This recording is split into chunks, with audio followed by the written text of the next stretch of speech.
tell you the impact, the fund negative your impact. freedom. If you did try today, the voice of So our defense. Biafrans, I'm just telling you that 5,000 that they will bribe you to buy your own vote is before a I go price of a ahead, I bullet have that to could use thank to God save your own Almighty. family member.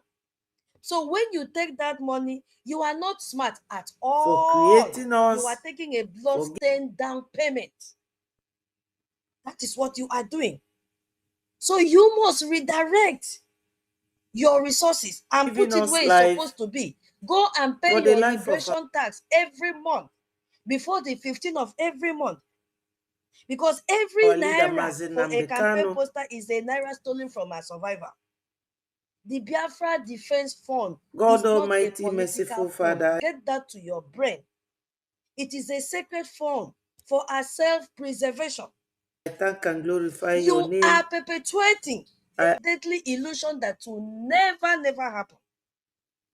You know, every Ask time you, they will Father come out Lord, and to tell you, accept we our will make thanks and praises. reconstruct the road. Wait, senior citizen, chere, because there is fight here. To Senior your citizen, holy I name. beg you before I go into this, God, because something is happening in Nigeria now. Can you please permit me to play this? Yes, go on. Okay. we are your Please let me children have and a you are our Father. thumbs up if you can hear it. Because there is a fight in Arise You TV are the owner between of the Dave world. Umahi and this nonsense, what is his name? Is it Rufai or whatever they call him? That one that speaks with both sides of his mouth. You There is rule a from fight. heaven. Dave I Umahi is thank telling and him, you are too small for me to report you. Who are you? Keep quiet. Because the glorify guy your is holy asking for name. accountability. Father Is this Lord, the please kind of politicians that our people want to go and vote?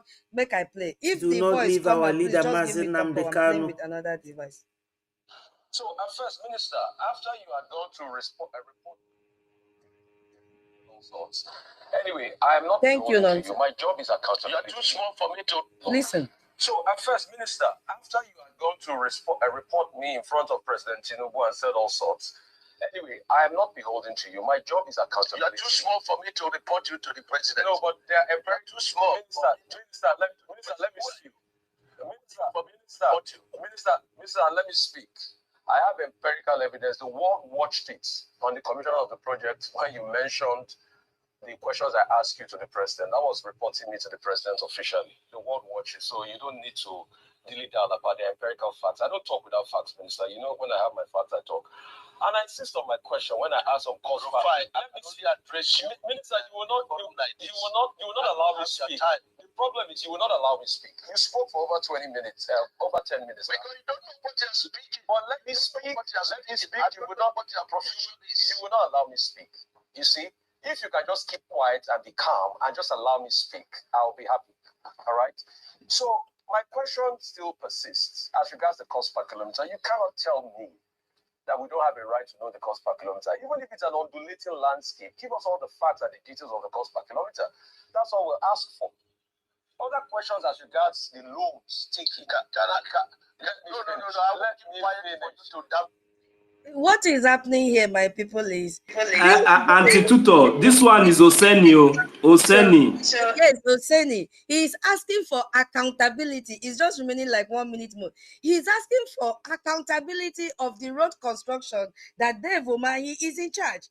Lagos Calabar Coastal Highway Progress. He's in charge of that road construction. And this is a man that when he contested the election in Biafra land, promised our people heaven and earth. That is why I'm saying our people, I'm asking them again, are you preparing to vote for a deadly illusion? All these fake promises. Now, Oseni is asking him, what is the cost per meter, per kilometer? Sorry. What is the cost per kilometer? And now this man, you will hear this story. He said Oseni does not have experience, that he has degree, and just because the guy is asking for accountability. Accountability for all the loan that they have collected. Okay, sorry, let me play again. I will not talk again because there is no time to analyze this one. You will not allow me speak. The problem is you will not allow me speak. You spoke for over 20 minutes, over 10 minutes. But you don't know what you're speaking. But let me speak. Let me speak. You will not allow me speak. You see, if you can just keep quiet and be calm and just allow me speak, I'll be happy. All right. So He's saying that he doesn't know the profession of Oseni. So it's not about expatriate. He doesn't, and proficiency and professionalism. So because he doesn't know the profession of Oseni, so no need for him to speak because he knows nothing about construction. Just because the guy is asking for accountability. So Dave Oman, he wants to use professionalism to intimidate Oseni. Oseni said, no. I know what I am talking about. Just allow me to speak. Is this the kind of people, fake politicians, that you Biafrans want to go and validate again? Minister, you will not allow me to speak. The problem is you will not allow me to speak. You spoke for over 20 minutes, over 10 minutes. You don't know what you're speaking. But let me speak. Let me speak. You will not allow me to speak. You see, if you can just keep quiet and be calm and just allow me to speak, I'll be happy. All right. So my question still persists as regards the cost per kilometer. You cannot tell me that we don't have a right to know the cost per kilometer. Even if it's an undulating landscape, give us all the facts and the details of the cost per kilometer. That's all we'll ask for. Other questions as regards the loans taken. Allow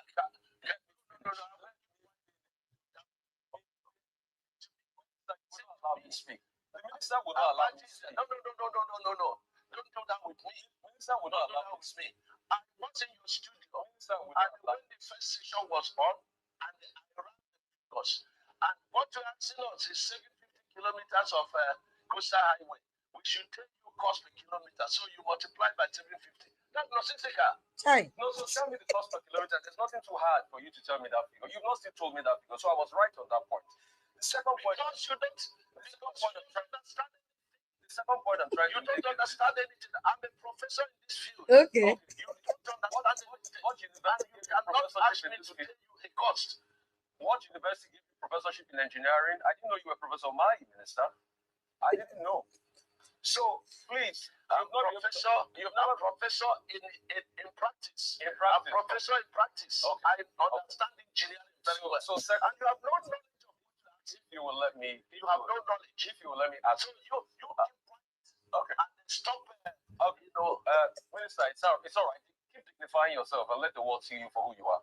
If you allow me to speak, the other 100 kilometers that you said you've added to it, we would like to know the cost per kilometer of that one. And the Winsome Homes, the case is in court. Now, I would like to know the cost per kilometer for that one. I would like to also know the over 700 billion first tranche of loan you guys got for this project. Has the money been spent? How was the money deployed? I would also like to know. I would also like to know the terms of that loan. All right? How many years? What's the payback period? What's the payback return of that loan? And for the Winsome Homes, isn't it interesting that as somebody that did governor in the state, you know the law, a case is in court, and then you're coming to talk about the details of the cases in court. Because you denied that the case was not in court, now you've already accepted that the case is in court. So it's not just better you thrash it out with a woman that is been reporting a case in public that we all heard, and I ask you questions based on that. So, Minister, just answer the questions. I've got no axe to grind with you. You know that. We've spoken many times. In fact, when your people call to book, I booked them, and I said you should come on air. So please just tell us those information. It's very important, Minister. The man pretended as if he did not hear him. Tight corner. Will not continue to happen to all of them. Nigeria will continue to happen to all of them one after the other. God will make them turn around and fight themselves. That woman, he became deaf and dumb.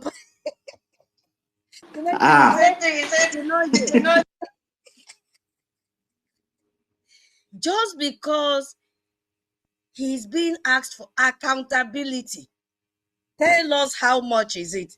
He's telling him that this is a profession by by practice. No, the question you should ask yourself: can you now see who elected these people in the first place?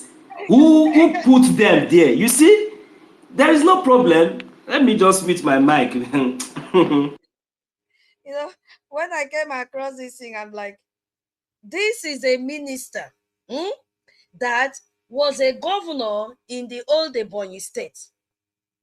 And this same minister invited terrorists to come to all the Ebonyi state and kill Biafrans.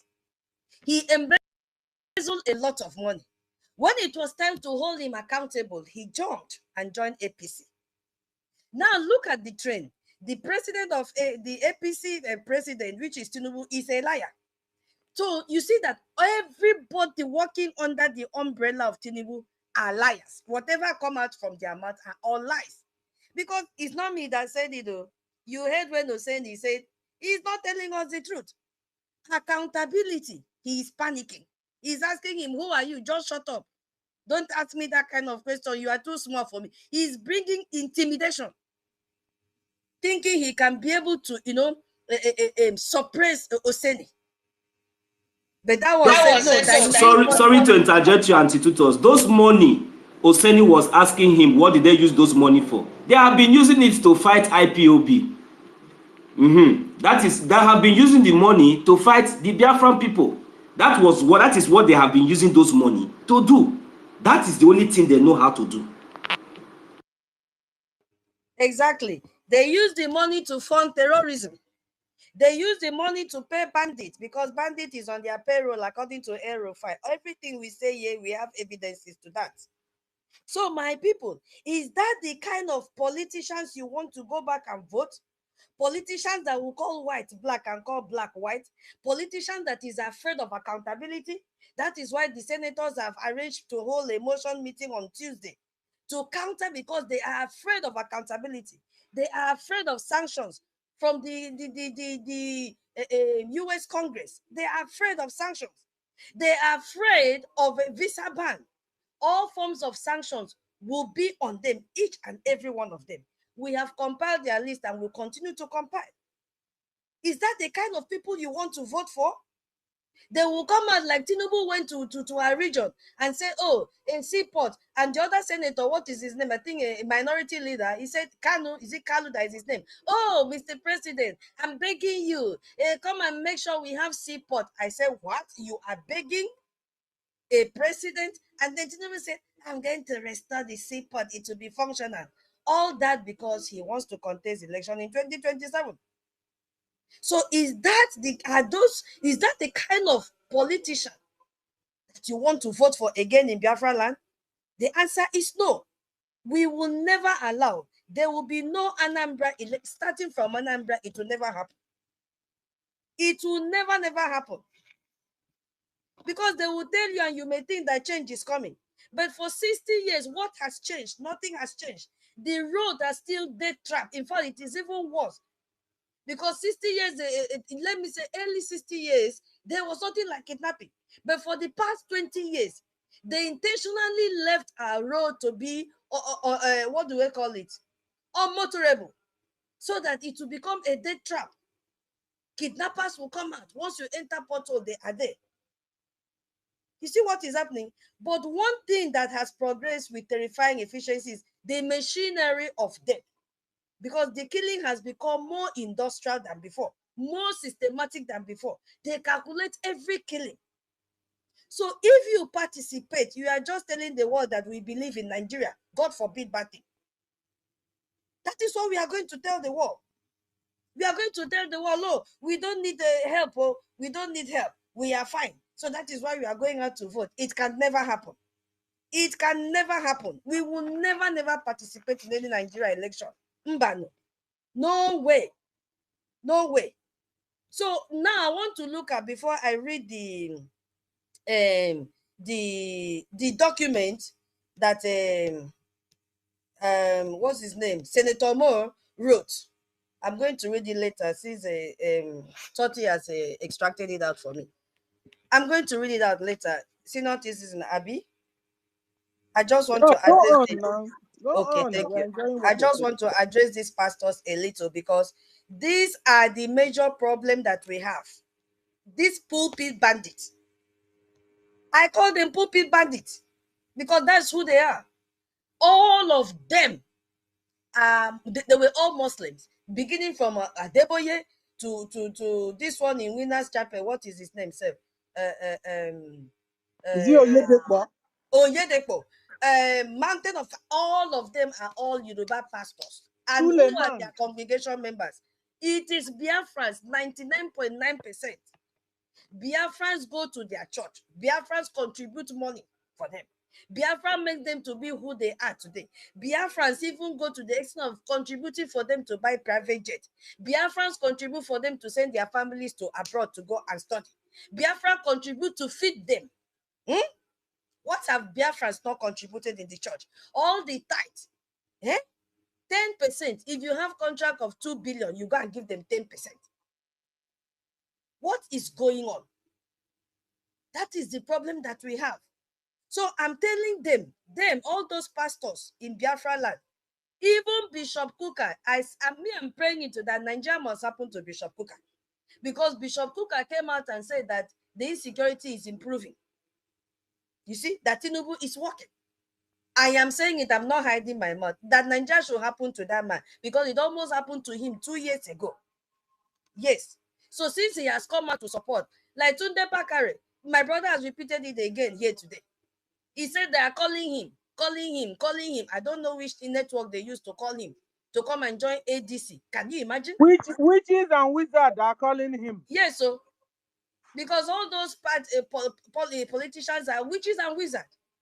So I am telling them that the blood of your flocks, they're all crying out to you from the ground of all the states in Biafra land, from the ground in Benue, from the ground in Plateau, from the ground in South Kaduna. They are crying because you are muted. They have used Naira to close your mouth.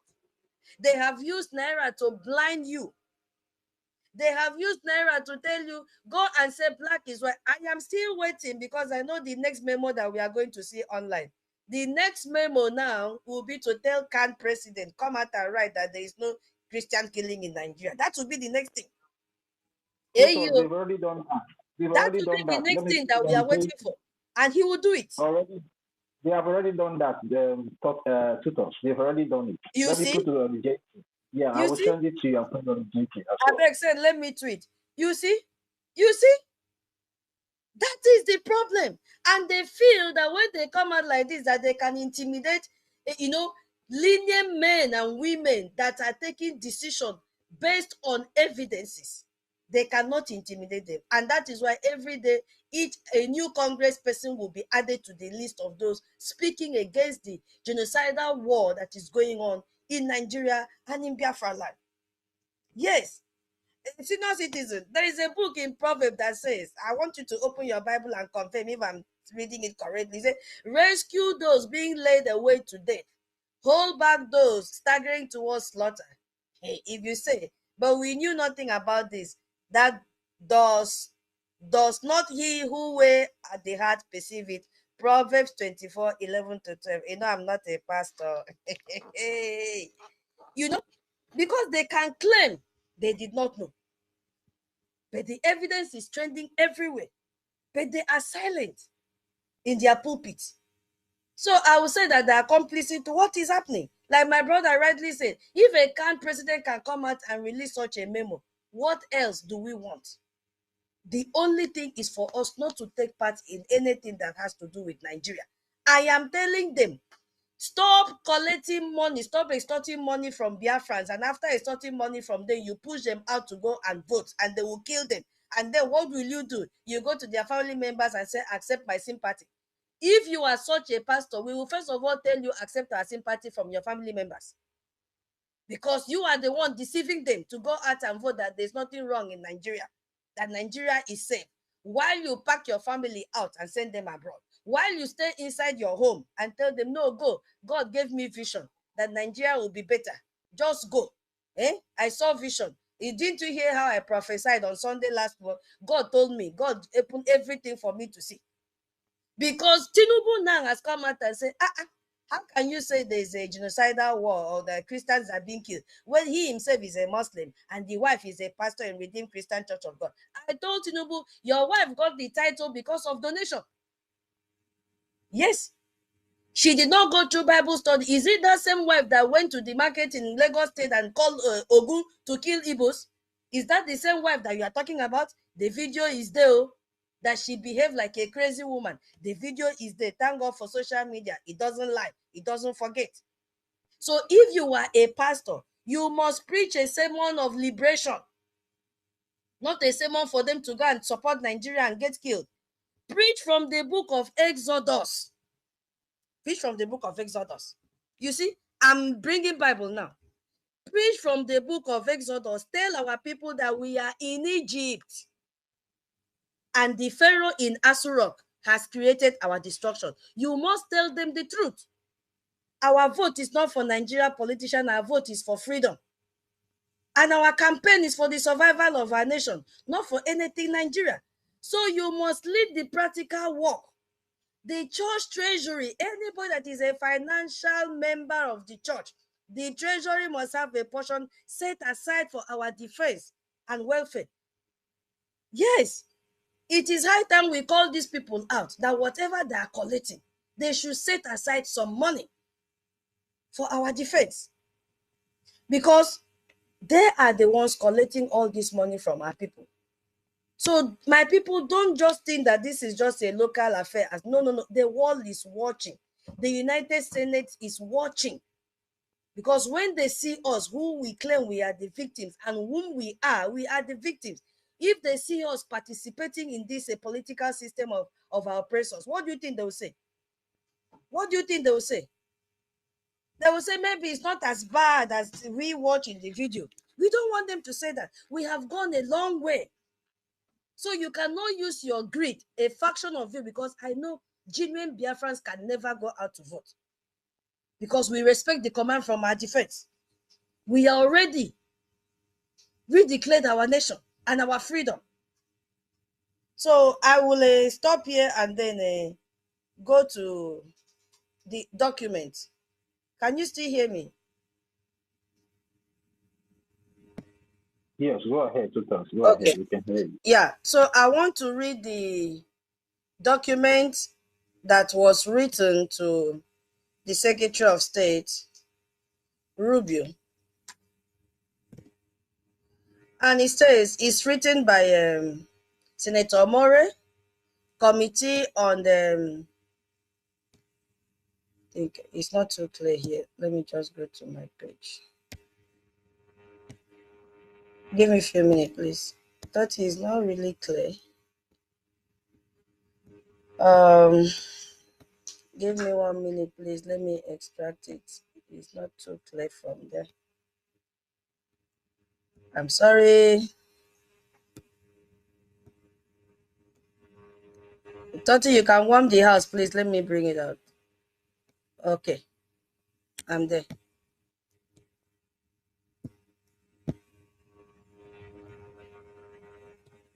All right. All right. It says, okay, go ahead. Go ahead. Yeah, it's okay now. Congress of the United States, House of Representatives, Washington, D.C., 20315-1802. This letter was yesterday, October 6, 2025. So I'm going to read the letter for all of us to hear. The Honorable Marco Rubio, Secretary of State, United States Department of State, Washington, D.C. Dear Secretary Rubio, I write to urge you to take immediate action. Hey. The first paragraph is very strong. Immediate action to address the systematic persecution and slaughter of Christians in Nigeria. Did you hear the word of command? Immediate. There's nothing like second thought. As a Christian nation founded upon biblical principles, the United States bears a unique obligation to stand for the freedom and protection of Christians worldwide. So he is leveraging on the principles of the United States. A direct word, straight to the point. No romancing word. He said, I write to urge you to take immediate action. Immediate, not a let's study and see, immediate action. So he says, Nigeria has become the deadliest place in the world to be a Christian. And the United States cannot stand idly by. I urge you to use all diplomatic tools available, including designating Nigeria a country of particular concern, and halting arms sales, hey, and all associated technical support until the Nigerian government demonstrates its sufficiently committed to ending this reign of persecution and slaughter. Oga Toti, did you hear that? I had it to. Please, I have a question. But this letter, who wrote it? Where is it coming from? Hey, wait, it's a Senator More that wrote it. Yeah. And then directed to Senator Ruby. No, Ruby. No. He's writing to the Secretary of State, Marco Rubio. Okay. Yeah. So now more senators have come up to speak. Apart from Ted Cruz, this one is writing directly to the Secretary of State. So the pressure is coming from right, left, center. You understand? Now, you see, I don't know. Just what I want to say here is that in this first paragraph, is so objective in what his demands are. It's very, very objective in what he wants. But the point is that the recognition of Biafra as a sovereign nation will bring solution and end to all this genocidal war.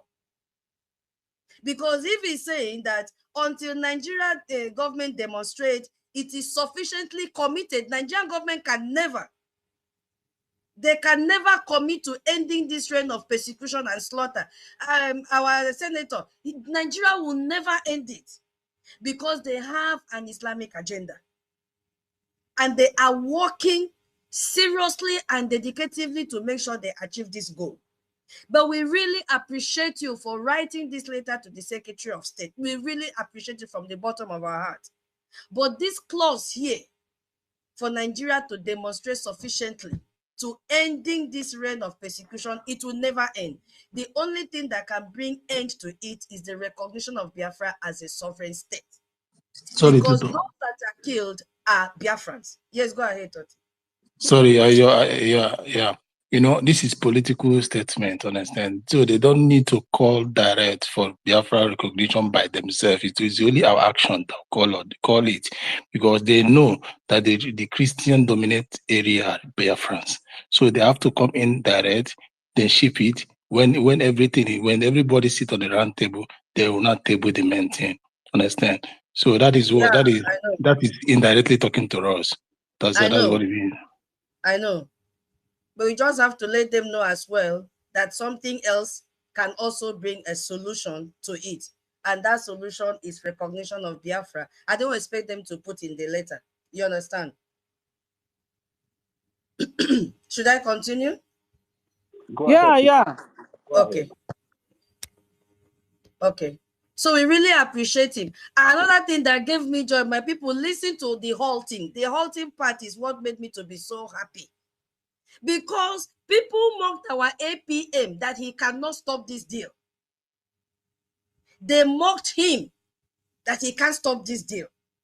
But today you can see it clearly. He said, and the halting, after declaring them country of particular concern, he said, and the halting of arms sales. And it did not end at arms sales. He said, and all associated technical support until the Nigerian government demonstrate this, whatever they want them to demonstrate.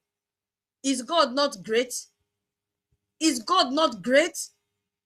This is the main bone of contention, because had they been, they sold this arm to Nigeria, by now they will level everybody. They will clear all the Christians, which are Biafrans, from Nigeria. They will clear all of us from the surface of the earth. So anybody coming out to attack our APM again, you'll be in trouble with us. Because our God have used our APM to save the lives of millions of Christians in Nigeria by stopping this arm deal between Nigeria and US. It is a very big achievement. So even if you've not seen any other thing, bend down on your knees and tell God, thank you for our APM Ogechukunke. That briefcase he has been carrying, look at the results here. Very great achievement, even if you've not seen any other thing. Let me quickly go to paragraph 2. He said, the No, hold on. Before you go to the paragraph 2, what I wanted to also add to what you're saying is that another thing they must do is to stop the humanitarian help they are giving to Nigeria, in the name of food and medicine. America should stop it because it's not getting to the people that need it. Nigeria government hijacks the medicine. Nigeria government hijack the food and keep for their families and their loved ones. And Nigerians and Biafrans Christians are still dying. So they should also stop the humanitarian help. Thank you. Continue. The aid, Sister Stella, the aid has been put in, has been paused by this administration, where they have already removed the aid. All those aid, yeah, they have already removed the aid. It was these guys that are fighting to put it back. Understand? It's one of the things that made them shut the government down now. Understand? They want to bring it back again. All those aids are going to all this nonsense area, all those aid that is promoting transgender, all those aid that is promoting terrorism and the rest. They have already put a stop to that. Okay. Senior citizen, we discussed this last 2 weeks, if I'm not mistaken. The only people championing 8-9 is European Union. That gave Nigeria 17 million euros. What? They are the ones. We had a topic on this, I think 2 weeks ago. I was not around. They are the ones, okay. They are the ones now bringing aid to Nigeria. It was 17 million euros. Hey! Two times. They did it, the first one. The other one was with UK. That one was about, I think, 15 million pounds or so. We deliberated in space here 2 to 3 weeks ago. So they are the ones now, funding Nigeria, because this arm deal has been blocked. All the aid from US has been blocked. So those that are bringing aid, humanitarian aid, and I mentioned the states here, they all took this money to the southern states. None of the money reached our region. They mentioned all the southern states. One was education under climate change, something, blah, blah, blah. All the 5 states they mentioned were not a state of Nigeria. We had a topic on that a few weeks ago. So US is not doing that again. So European Union and UK, they are the ones doing it right now. And they're using that channel to give money to Nigerians to buy weapons from other countries, because US have blocked everything. I should continue. Yeah, and if UN and UK is still supporting them and giving them 16 million pounds or whatever, is it not high time our country also begin to support us? Because, like I was saying yesterday, if they want a fight, let's fight. Give everybody equal opportunity to fight. It's not when you are supplying ammunition to these other people, you fold the hands of the other people, and then you expect us to just look. If you really want us to fight, create a plain table field and let's fight. And let's defend ourselves. Auntie Stella, they don't want us to fight. They want to kill us. They want to. That is it. They want to come. They want to commit genocide again the second time. And we are here. Our eyes are open. It will never happen. The one they did 1967. These people think that we have forgotten it.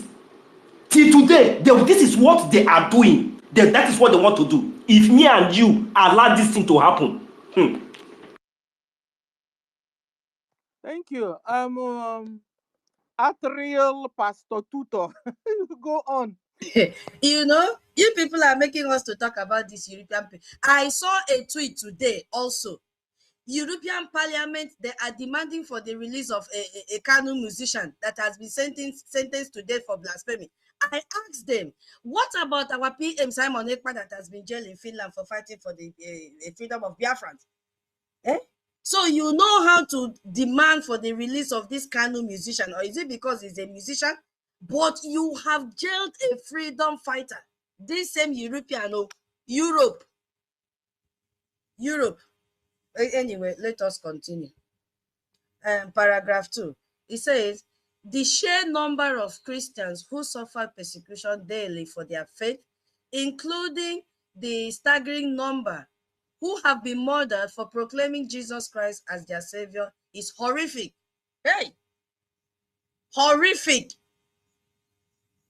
I love that word.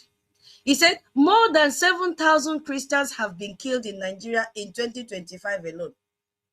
In 2025 already. an average of 35 murders per day. That include at least 50 Christians brutally martyred on Palm Sunday and another 200 killed in June.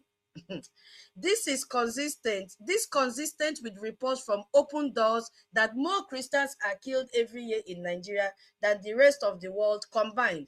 This relentless persecution have continued for years and show no signs of abating.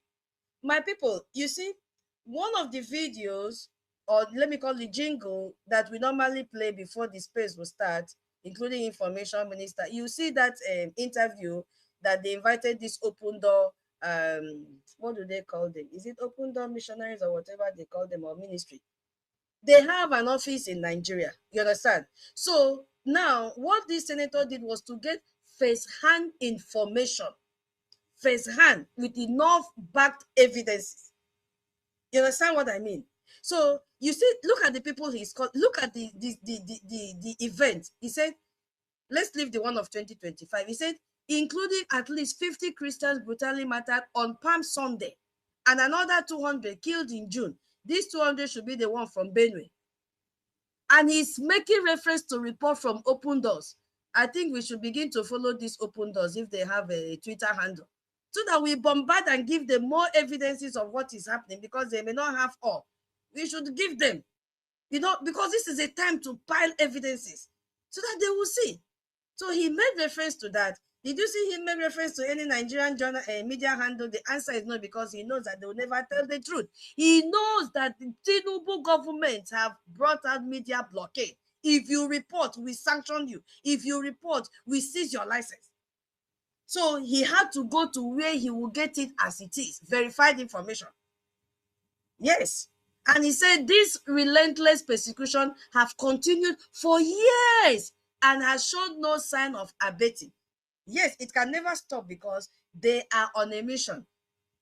My host, continue if you want me to. I'm pausing here. Do you have anything to say, or anybody, before I continue? Yeah, please, this open door thing, please get their X handle very well. We need to really bombard them with more information. And another thing I wanted to say, to bear it in mind that these people are not even considering the death in Biafra land. Because when you hear them talk, they're only focusing in northern emergency. Imagine when they now add. That is why I said they should make it 100 per day, because they've not considered Biafra land. Go on. Any other person before I continue? Okay. Mazu Biafrans, are you there? Okay. Okay. Yeah. So they've given their report, but they are more than this. The people that have been massacred, definitely they are more than this. But at least we just thank him because he has made very good reference.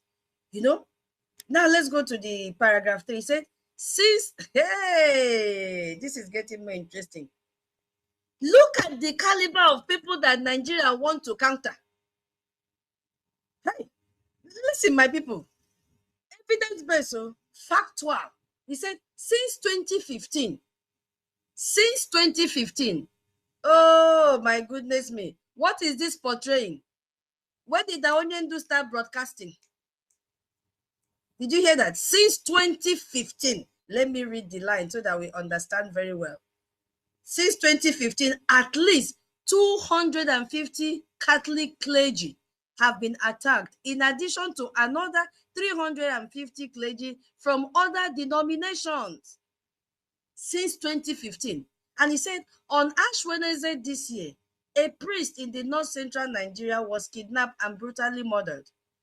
Between the Boko Haram uprising in July 2009 and September 2025, 19,100 Christian churches in Nigeria have been attacked or destroyed, representing an average of 1,200 churches per year, 100 per month, or more than 3 per day.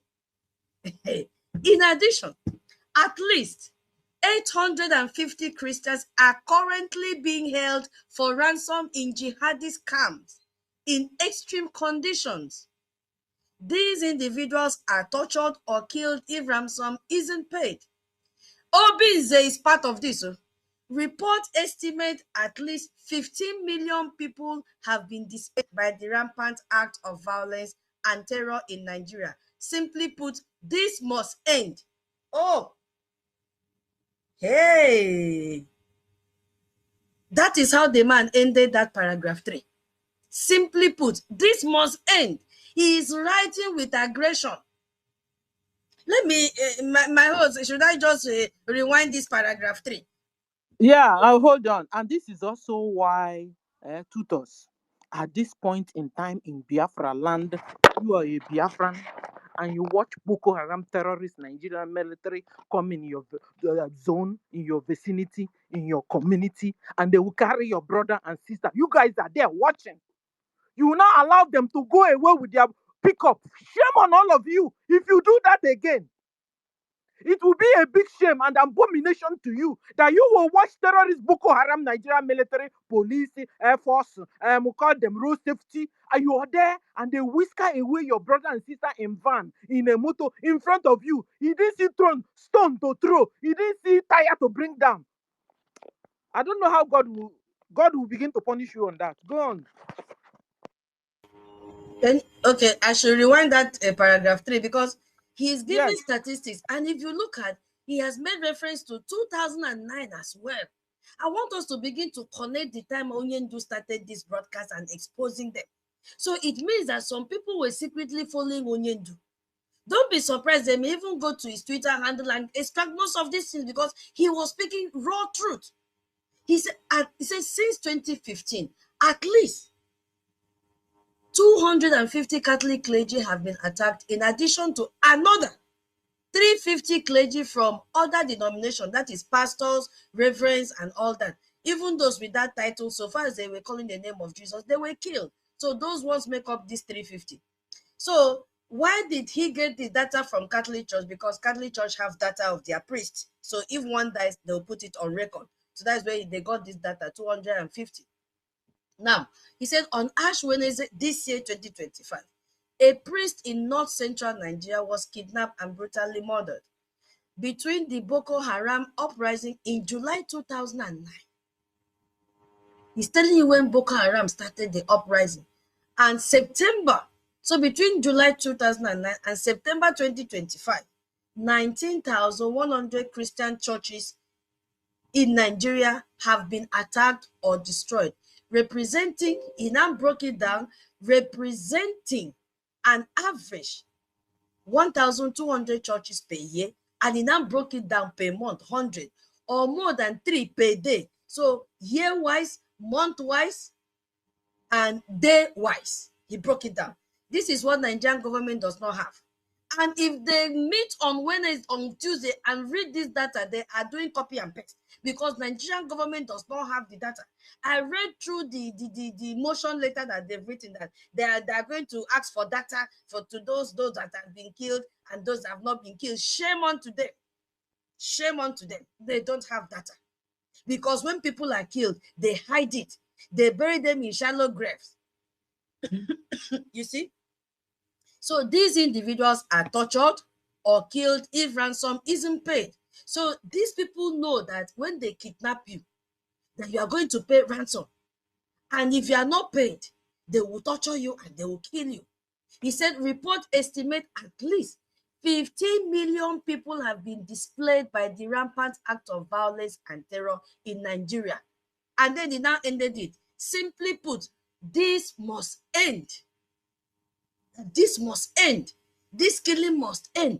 The only thing that can kill this killing, end this killing, is recognition of Biafra as a sovereign nation. Kalas. Recognition of Biafra as a sovereign nation. Because all these Christians that are being killed, most of them are killed in Biafra land because of the terrorists that they brought to our land. Most are killed in the northern part because they travel for greener pastures. Because they deceived them that they can only make it in the north. And they left our land, they got killed. So my host, I'm going to the number 4 paragraph. He said, Yeah, I also want to add something to what you're saying, because at the end of the day, okay, if you look closely at the states they are calling, they've not called Biafran any state in Biafra land, or have they? So at the end of the day, they estimate and the data they took was outside Biafra land. Tutor, imagine when they have not taken time to add the ones that are happening in Biafra land. How many there will be? This is why I tell you that from 1967 till date, they have killed well over 20 million Biafrans, Christians. Because, like you rightly said, a lot of Biafrans migrate to the north. A lot of them migrate to the southwest. And they are living there and are being killed this day. So they are all looked upon. But the ones that are happening in Biafra land, when our BDF now deal with them, what do? They enter inside the communities and begin to kill our people. And the ones they run over us with Dangote trailer. The congressman didn't even consider this one. Maybe they don't even know. Who knows? Go on. They know it's stage by stage. Chere. It's stage by stage. They know what they're doing. So let's give them time. Yeah. We really appreciate what they're doing. And we know they will do more. We know they will do more. We thank God. We thank God. All this is because of our APMO. Baba, I salute you where I am. Take salutation. Thank you so much. Thank you. Because they thought that when they kidnap our leader and jail our PM, that there's something like Biafra again.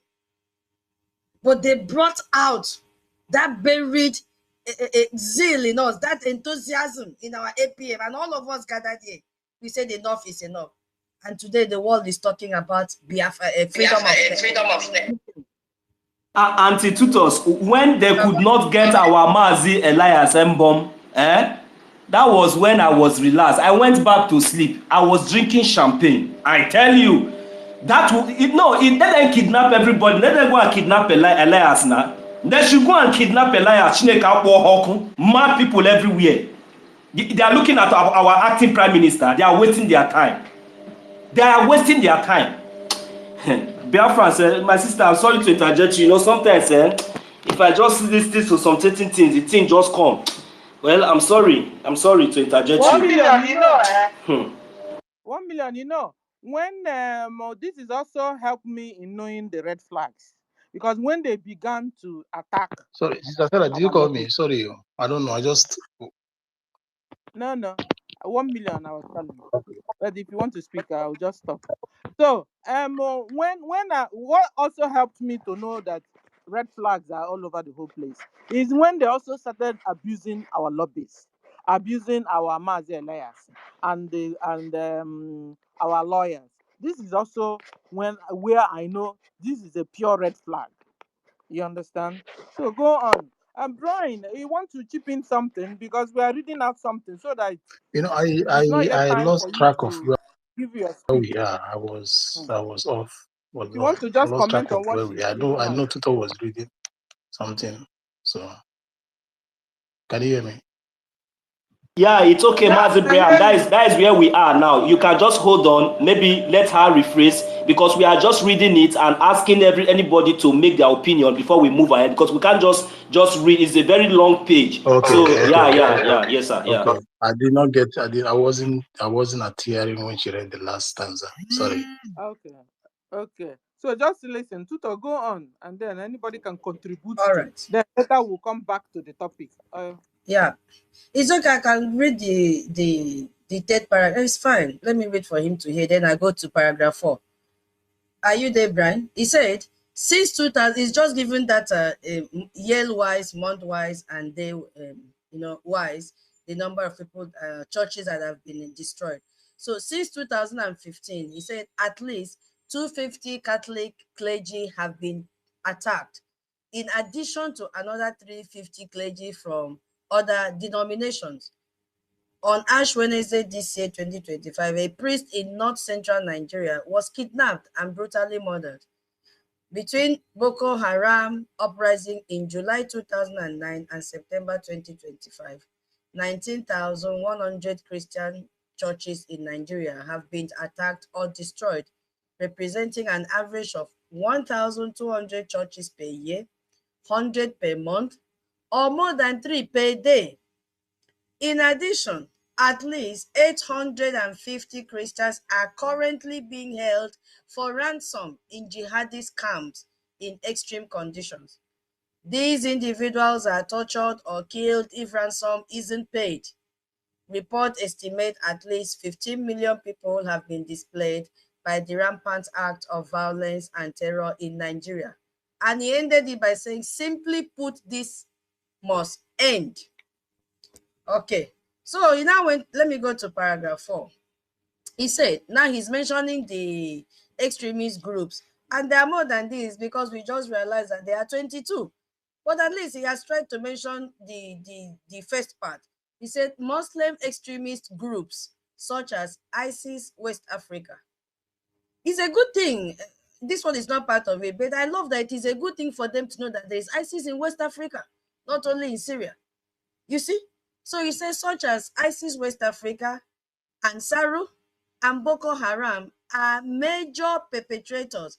I want him to know that there's what is called Fulani headsmen. All of them, they're just having different names, but they have the same goal. Because if they don't have these different factions, they cannot achieve it. So they have it, and then they spread it out to different regions in Nigeria. So just last week, he's giving report, and this is the report that the Nigerian terrorist government are countering. He said Boko Haram ravaged Hirawa, Nigeria, displacing thousands. But just as concerning a report that corrupt cells of the Nigerian government may be complicit. Not may, they are. And even directly involved in some of these attacks.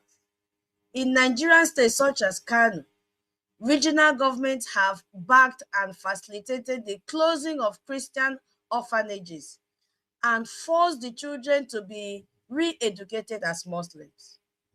The Nigerian federal government also maintains and enforces anti-blasphemy laws, and several states within Nigeria have been harsher anti-blasphemy laws than the federal government.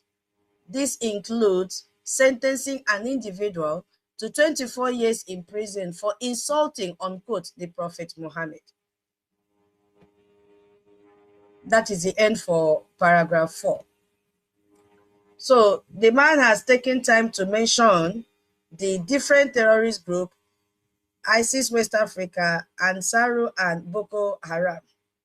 And he made reference to that video that is trending online. This is what is really paining Nigeria, that their Nigerian defense handle, they published a fake news yesterday. They said that they have countered it, that it never happened. You know, this one is really paining them. How can you counter what is already trending online? It's not AI generated video. So this senator made reference to that. And he has also accused the Nigerian terrorist government that they are complicit in the killing of Christians. They are complicit, and that they are enforcing anti-blasphemy laws. How many laws do we have in Nigeria? Which law are we following? Secular law or what? So that is what that paragraph is all about. I don't know if anybody have anything to say before I continue.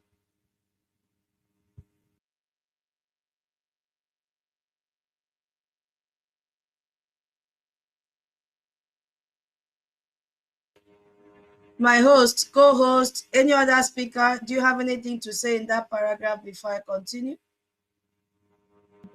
My sister. Okay, my co-host. Yeah, tutors, just go ahead and finish it so we start calling people up and then go into deliberation about the something. So everybody should just be sitting down, the paragraphs and all that you read it down. Then after then we can come and deliberate on it because it's a very, very special and big topic for we the Biafran people to deliberate on. So just go ahead and round up before we start making solutions towards the topic. Okay. So go ahead, tutors. Okay, it's just 3 that we have. I mean, just 2. Yeah. Okay, now paragraph 5. The Nigerian government has sought to downplay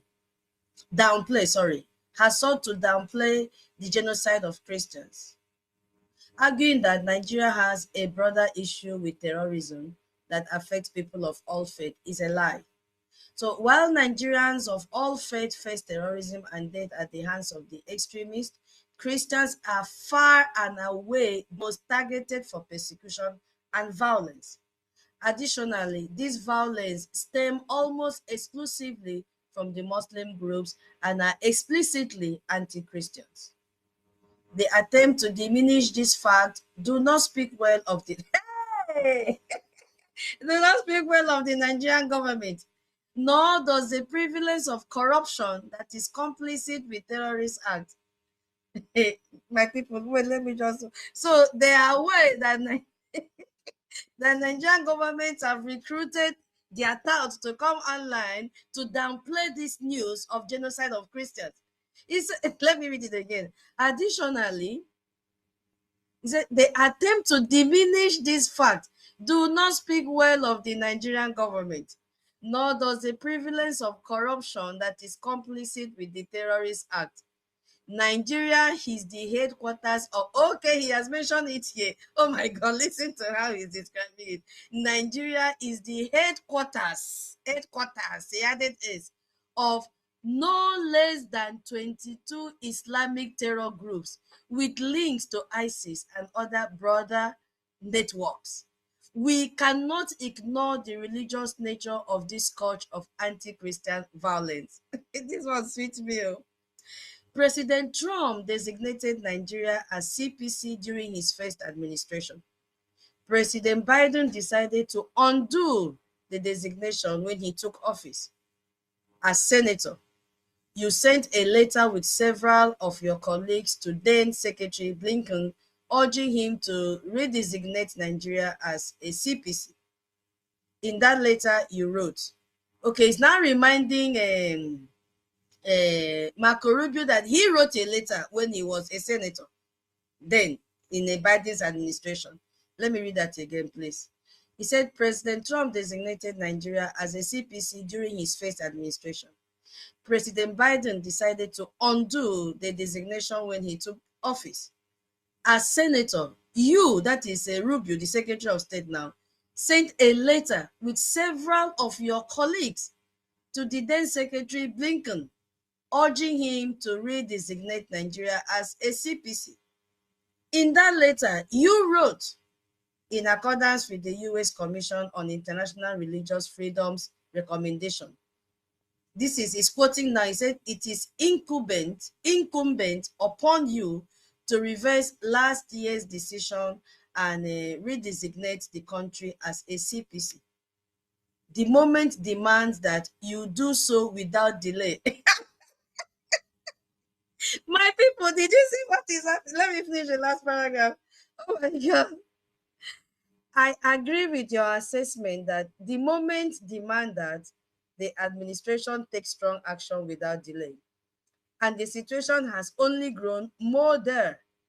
As such, I urge you to redesignate Nigeria as a CPC without delay. And withhold, again, he has said it, withhold arms sales and all associated technical support until the Nigerian government has taken tangible steps to protect our brothers and sisters in Christ.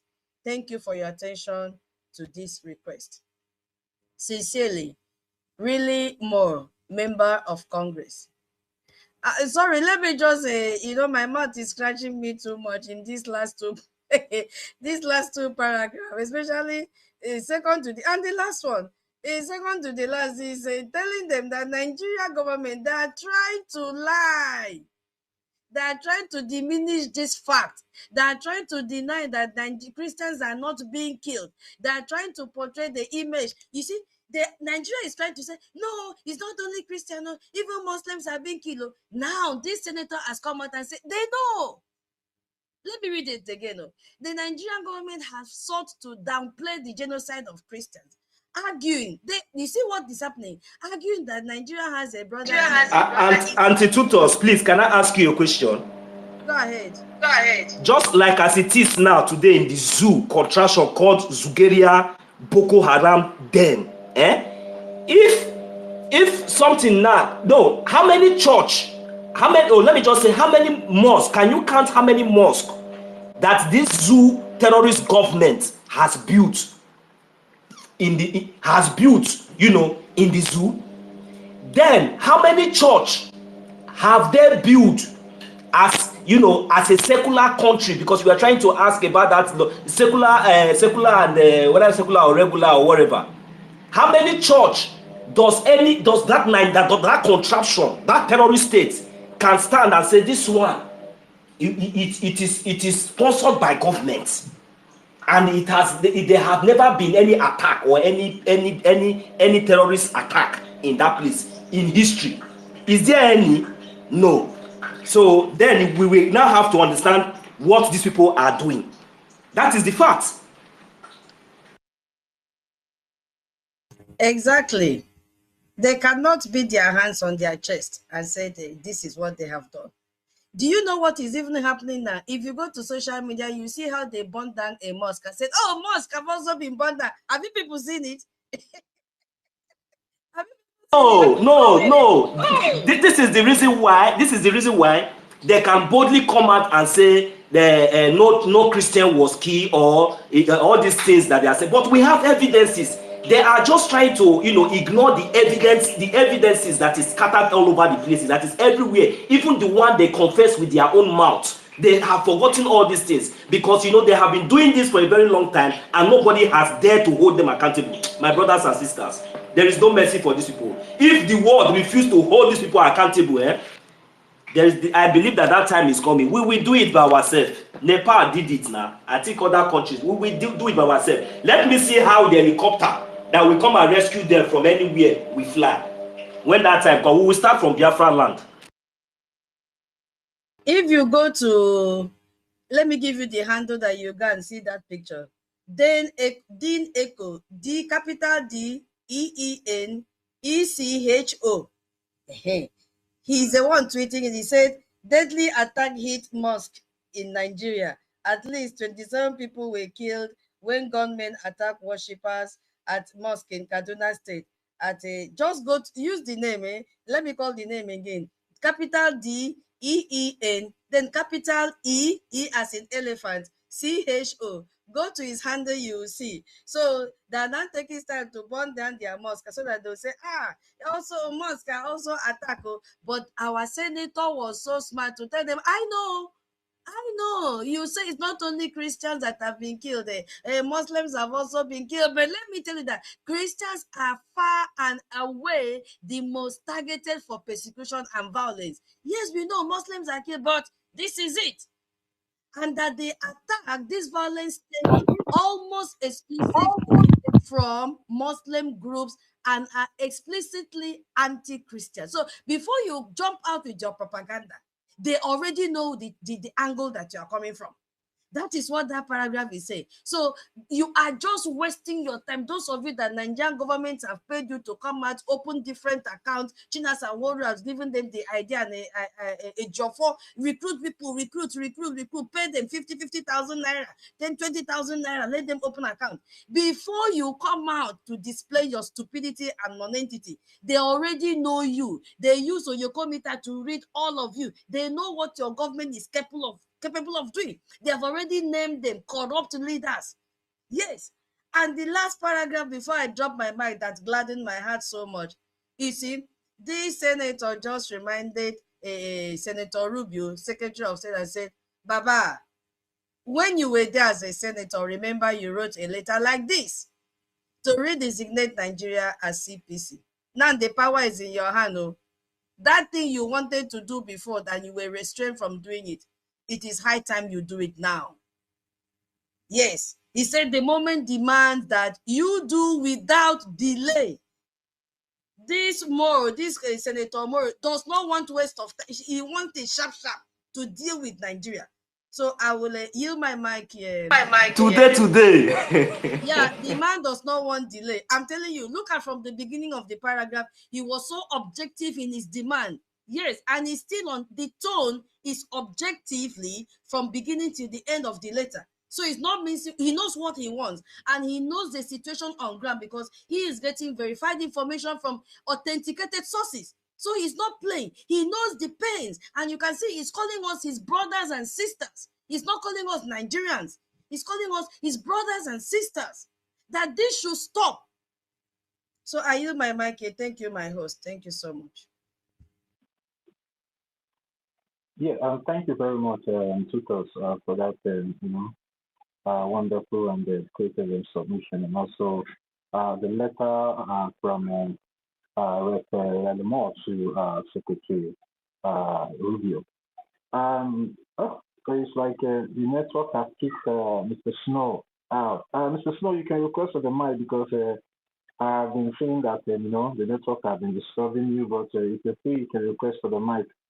Please, Marvin, so you wait. Let's take Brian first. Brian, what do you have to say regarding the topic that we have up here, and also the letter that Honorable Tutos just read out to the whole Biafra and also to other international community that are now aware of this wonderful development that is ongoing in the United States of America Congress. You can have the mic now, Brian. Thank you. Thank you. Thank you to Tuti. Thank you, Malaysia, Lazim. Stella, I greet you, Tuto. Thanks for that wonderful letter you just read. Also, I see you. Baran, I see you, Eunice. I greet you. Emakora will greet Mr. Snow. Betty, you get why I heard everybody understand. You see, what the zoo is doing is what I called hide and seek. Understand? But it's too late for them because they thought with the last dispensation of the government of the United States, which was playing to their own arms, they thought it's gonna be the same thing now. Now the state means business, and the United States being the highest, the most populous Christian country in the whole world, want to rewrite the wrong to right now. They want to do the justice, make sure they protect the Christians all over the world, not only in our land. And coming to the topic, pastors in Nigeria, Biafra, wake up and the rest of the thing. I don't see pastors waking up, and wish they will never do. Not today, not tomorrow, not forever. Because what are they going to wake up for?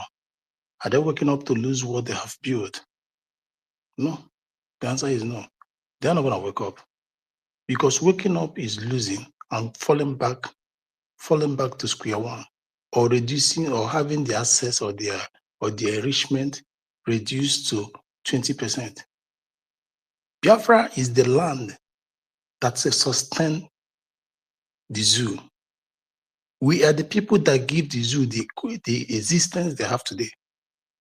We are like the water that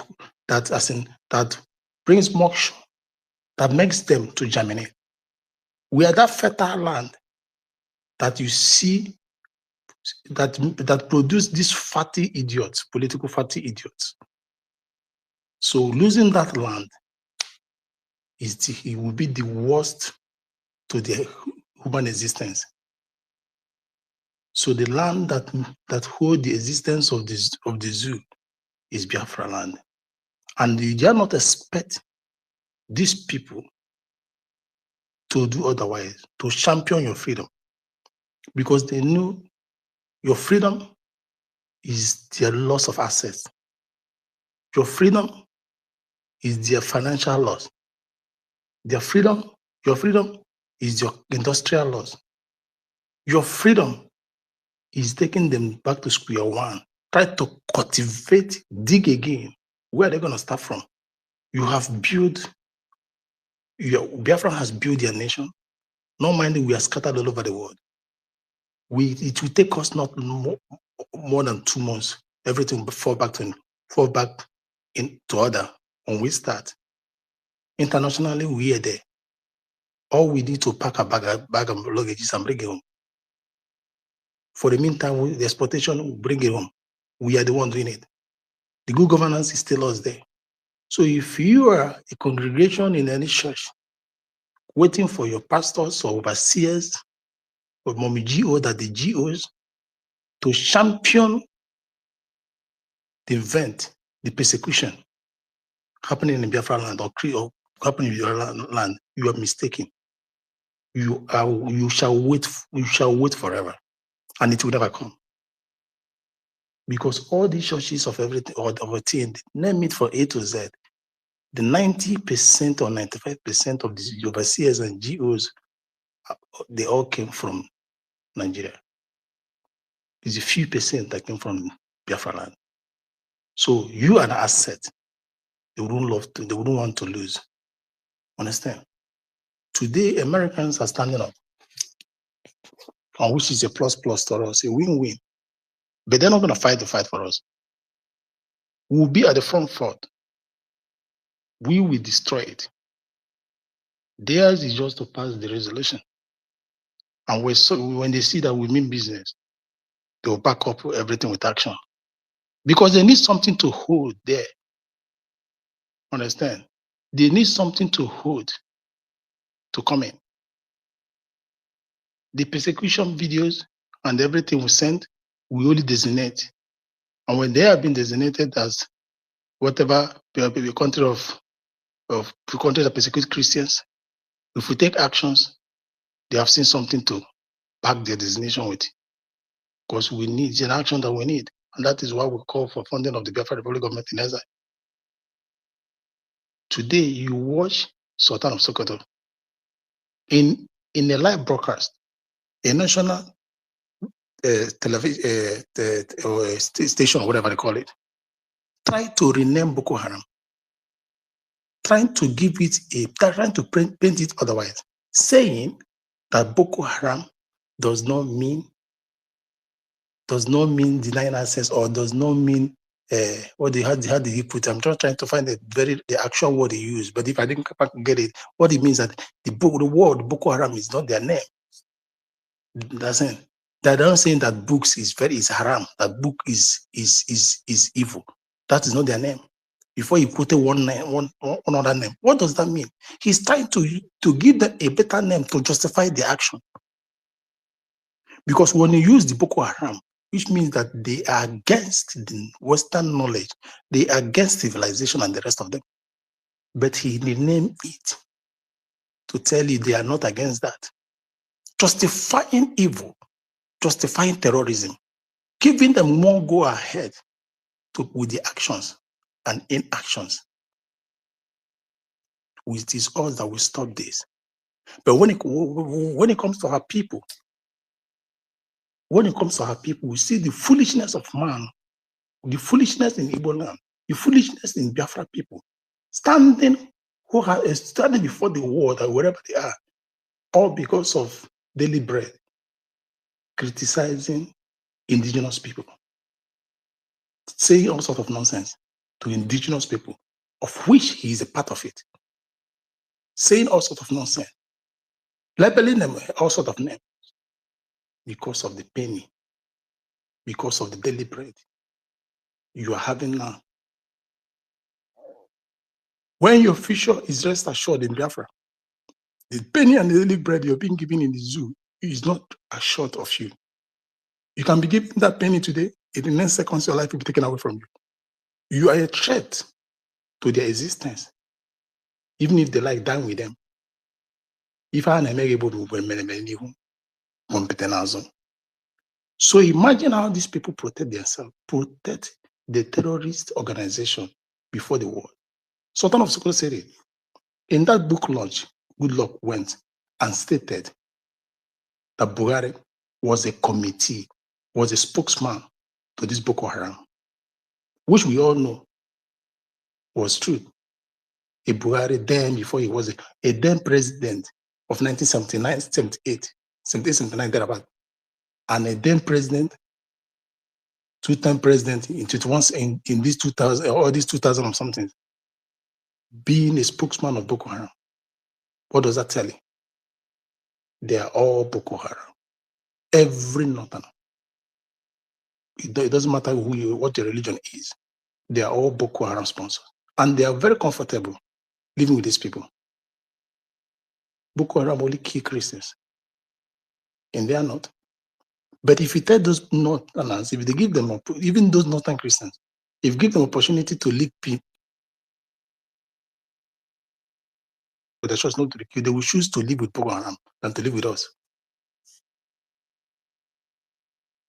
Unapologetically, I'm saying it. I see myself different from a Christian in the north.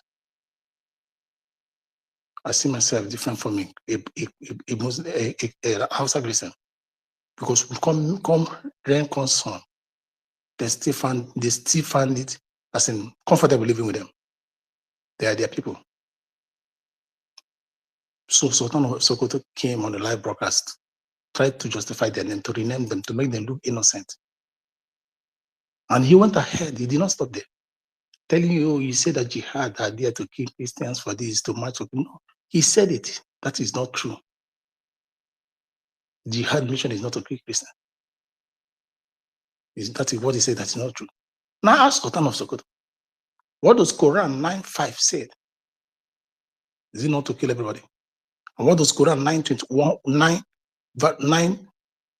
verse 1 and 21 and 23 say? Sultan, I ask again, what does Quran 47:4 say? All these quotations, you don't need to look for Quran, Christians, everybody. You don't need to look for Quran to find it out. Just Google it. It's all about killing us, making sure we don't exist. You don't live with them. And these people that will kill you at the jihad is a movement of actualization of Islamic spread.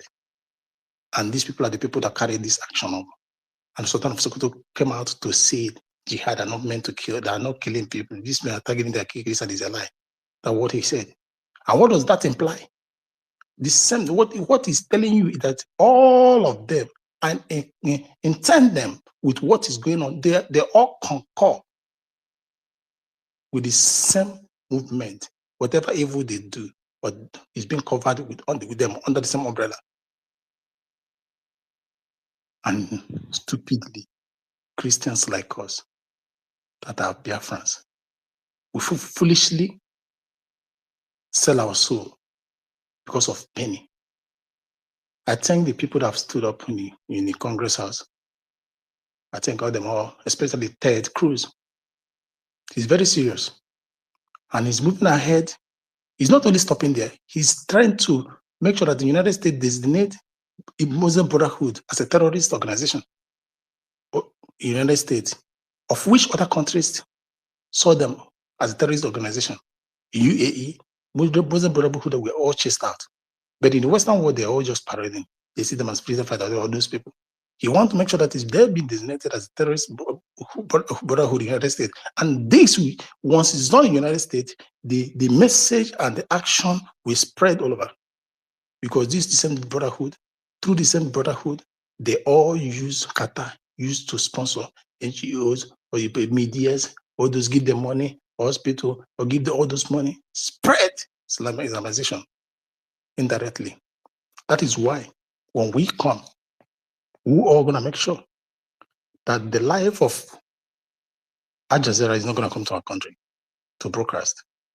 And we'll make sure that we'll put a restriction to the life of CNN and BBC, because these are the tools this Islamization, this Islamic world use to spread their evil agenda. The sponsored media, you saw what happened in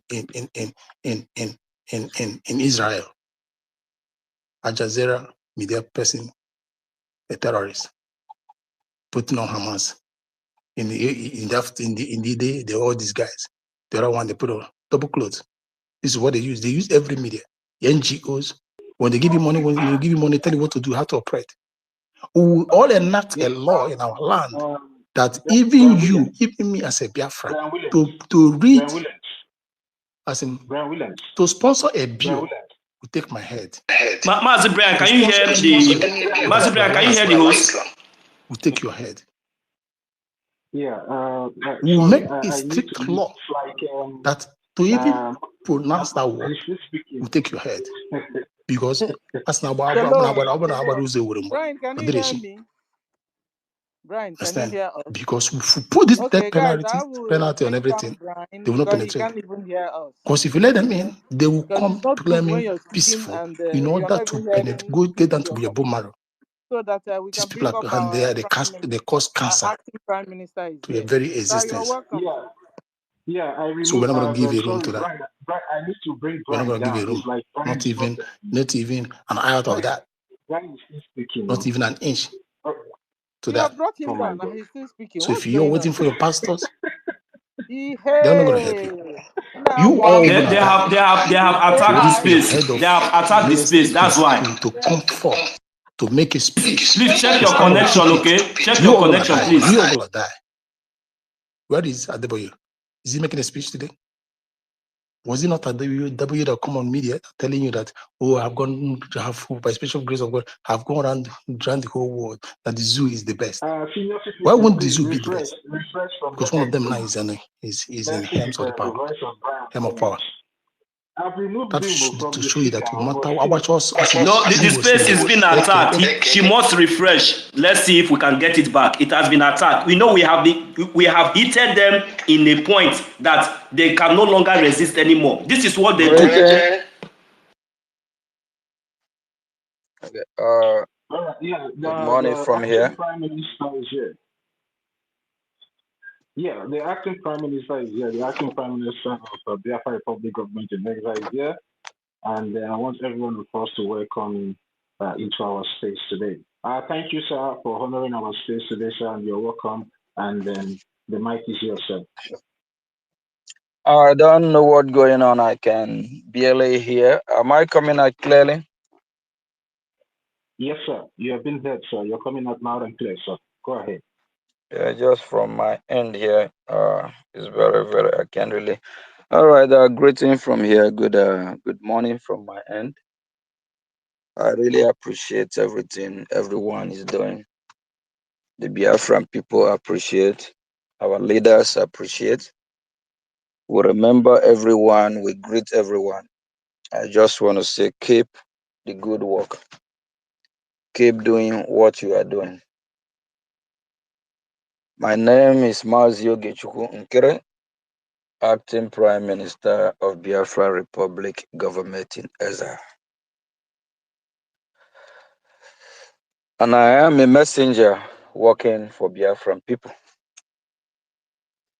My job is to fight with genuine Biafrans, genuine pioneers of this movement to liberate Biafran people, to liberate ourselves from this bondage we have found ourselves. Minister of Information, I'm going to confirm from him probably this evening or tomorrow. We might be coming out.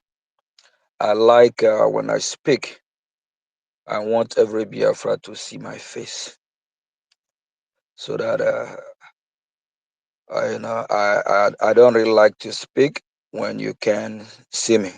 So I believe, so we want everyone to know that we are not shakeable. We are not movable. We are where we are, doing what we believe in, doing what is right. As a people, we deserve to live. Every human being that God created deserves to live. No one deserves to die. Every human being deserves freedom. No one deserves to be terrorized by some individual or by some group or by some extreme religion that want to kill others. We are glad that the United States of America are condemning what is happening in Nigeria, by extension to Biafra land. We are glad that Canada is doing that as well. We are also disheartened that some Biafrans are not trying to help themselves. It don't matter how many we are fighting for this freedom. We'll keep fighting until we're totally free. We know what we usually do every day, every Saturday. But a lot of us know how to talk about the atrocity that have been committed against Christians in Biafra land and in Nigeria. A lot of us know how to solve the problem, but they decide not to. A lot of speakers want to speak, run their mouth, not that they're not capable of funding their freedom. If you know what the problem is, Mr. Speaker, why are you not supporting your freedom? We appreciate your contribution, that you are here to educate the Biafran people, to educate us how to be free, what we need to do. Charity begins at home. You have to live by example and set example as well. Why are you not supporting your freedom, Mr. Speaker? My fellow citizens, ladies and gentlemen, why are you not supporting your freedom? If you can, support your freedom financially. If you're not doing that, you already fall in the category of Boko Haram, ISIS, ISWAP, Al Qaeda, name it. You are one of them. Don't pretend. Don't deceive us. Our freedom requires funding, require money. These Islamist terrorists that have come to overrun our land, that have come to kill us, that have come to chase us out and take what belongs to us. What do you think we need to chase them out with? We need logistics. And what about our innocent Biafrans that are victims of this, that have been chased out of their houses from Ehiamufru to Okigwe to Aaron Zogu to Obibu to Eka? How do you think we'll be able to help them? They need assistance, and that requires finance, money, money. You can come here, run your mouth, speak from money tonight. Without your support financially, you are a nincompoop, you are evil. If you don't have it, we understand. And for those that have it, those that have what it takes to support, if you are not supporting, you are worse than Boko Haram.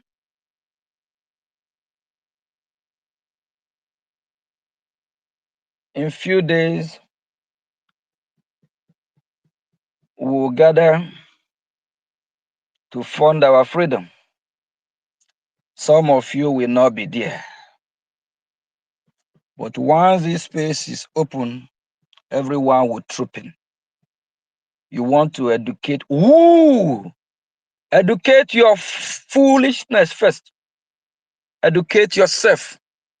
Help yourself. United States of America will not come from America to hand you over your freedom. Only coward we expect another sovereign nation to come and liberate and fight for them. They can recognize you. They can support you. They can contribute towards your freedom. But your freedom is in your hand. Looking at everyone in the space today, hopefully this gospel or this teaching or this preaching will get to you for you to do the right thing. Everyone is expected to fund their freedom. Some of you find it difficult to fund your dear nation to liberate herself.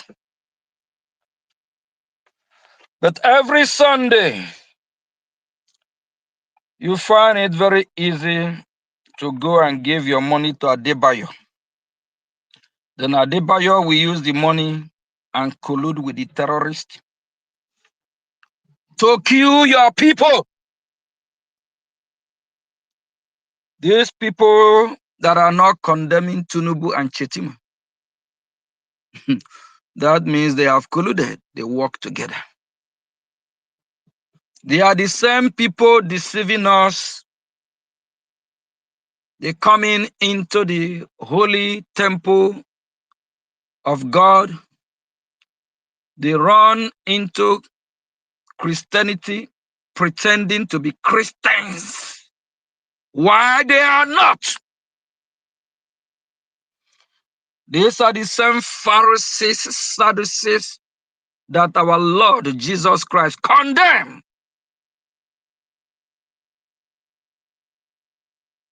They pretend like they are bishops. They pretend to be pastors. Our Lord Jesus Christ said, not everyone that call upon the name of our God is a true Christian. Not everyone that said, Lord, Lord, Lord, will enter into the kingdom. All these evil clergymen that are not speaking up, what does that tell you? These people are fake. All the money that you have be giving them every Sunday, the tithe money, what are they doing with it? They have not used the money to help the congregation. They have not used the money to provide security to the congregation. They have not used the money for the body of Christ. We're talking about Christians here. And they have not used the money for the community either. What are they doing with your money? They use your money to buy private jets, build schools, schools that the followers, the congregation, they can't even afford to take their children there. Ooh. All these churches in Biafra land, in extension to Nigeria,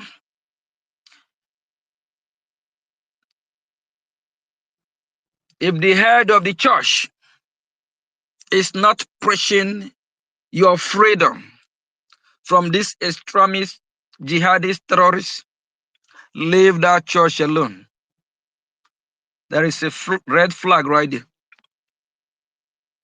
If the head of the church is not condemning the Nigerian terrorist state and the atrocity that is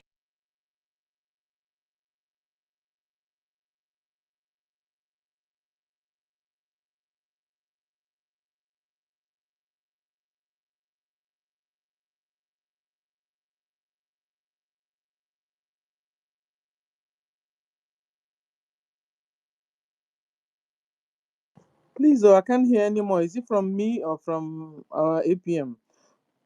Toti, can you hear our APM? You can. Should I refresh? I think I'm under attack. No, it's not only you. I can't hear him either. It's from his network, yeah. Okay, I thought it's only me. Okay. So let's watch out if he will come again. He's requesting already. Let me bring him up again.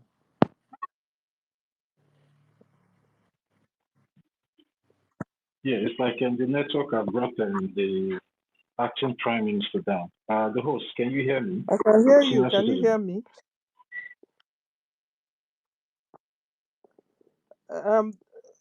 Toti, can you hear me? I think Toti itself is also under attack. APM is not on mic. APM is not on mic. Yeah, I'm giving him mic and they're removing him. Yeah, the same thing, they seized me, sir. And Toti, can you hear me? Toti is also having problem.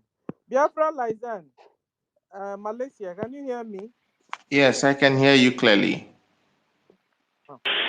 Toti, can you hear me now? Yes, I can hear you now. Senior, I can hear you now. I can hear you. Okay, Can you yeah, hear I can me? hear you. Yeah, now. Okay, so Yeah, let me. have you refreshed the space? Yes, I have. Toti, can you help me bring APM up? Let me see, because I'm bringing him and they're knocking him down. Bringing him up, they're knocking him down. Can you help me bring him up? Or Biafra Lizen? All right, no problem. Let me see if I can bring it up. Wait.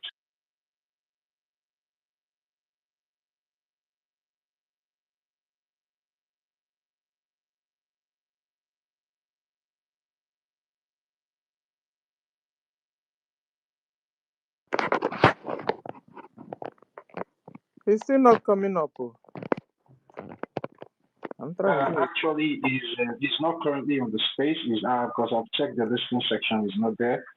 Maybe let's wait for him to come in again. Yeah, but I'm So seeing if you him can. now. I don't think that thing that you're seeing in there is Your page has been hanged. Yeah, he's not here on the listening section. Yeah, he's not here. Whenever we have hot topics like this, that is where they normally come after our space.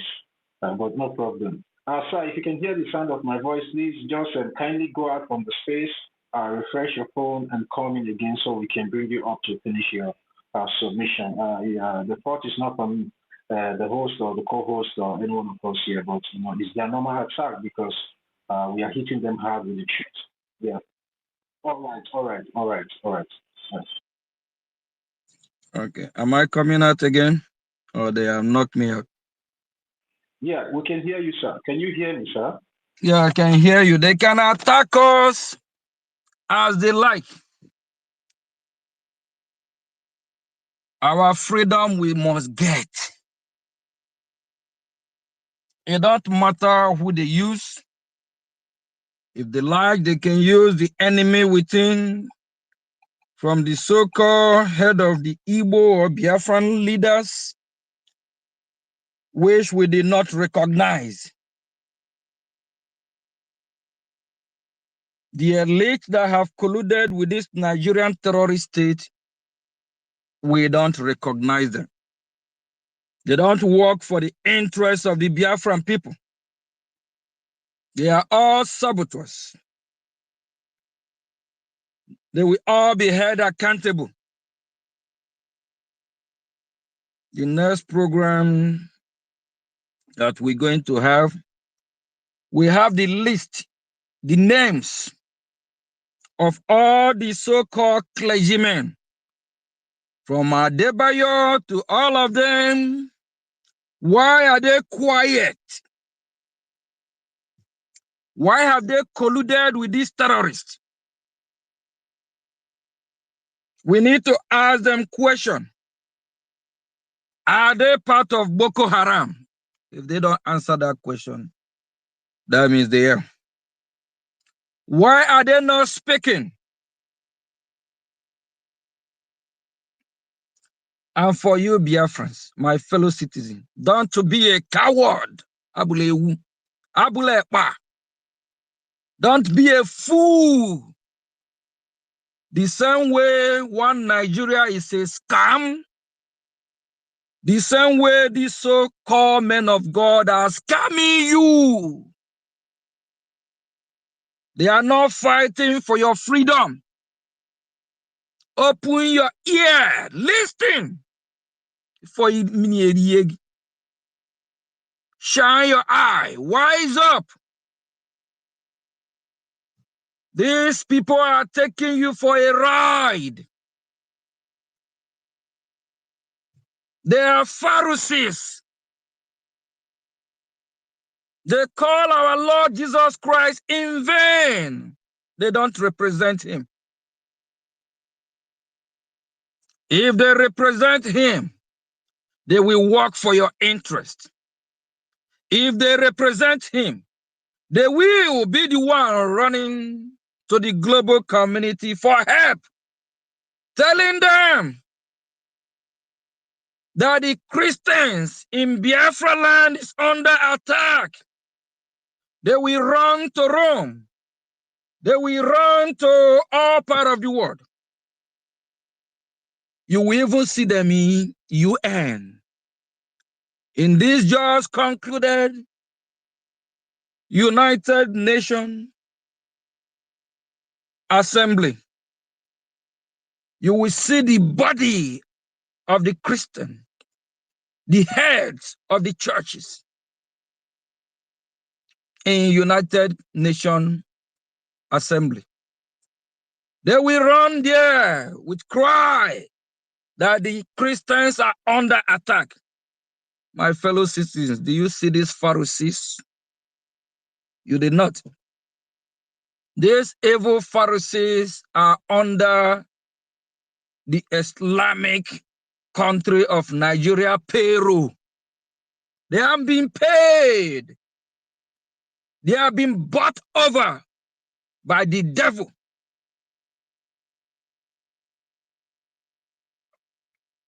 All they know is to make the Biafran people every Sunday. If you make 100 bucks, you give them 10 bucks. What are they doing with your money? They have scammed you. It's time that you rise up. Months ago, I remember for almost 2 weeks, I talked about the congregation, the body of Christ. So we need to ask these leaders question. What are they doing with your tithe? They are not using that money to fight back. They are not using it to help those in need in the Christian congregation. What are they using it for? They are using it for their own selfish interest. They are using it to buy mansions in America, in Dubai. They are using it to get the best jet. They are doing competition, both Adebayo and others, who will have the most beautiful house, who will be richer, who will be more richer than who. Some of these evil people, evil clergymen, have over $100, $200 million. What are they doing with these millions of dollars? Why can't they use this money for the church? Why can't they use the money for the Christians, the ones in need?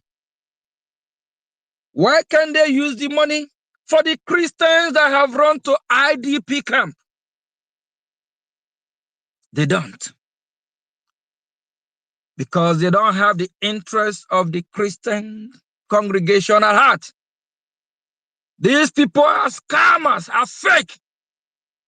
If your pastor, your reverend, your clergyman or woman is not speaking about Biafra, not speaking about freedom from humanity, not speaking about Christians, how they will be free from this Islamic jihadist terrorist that is ravaging the whole world, that is a red flag right there. Leave that gathering. Leave.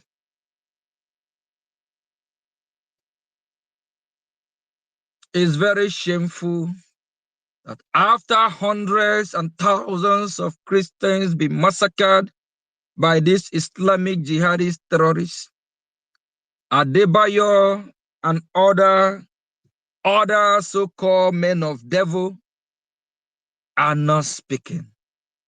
They are not condemning it.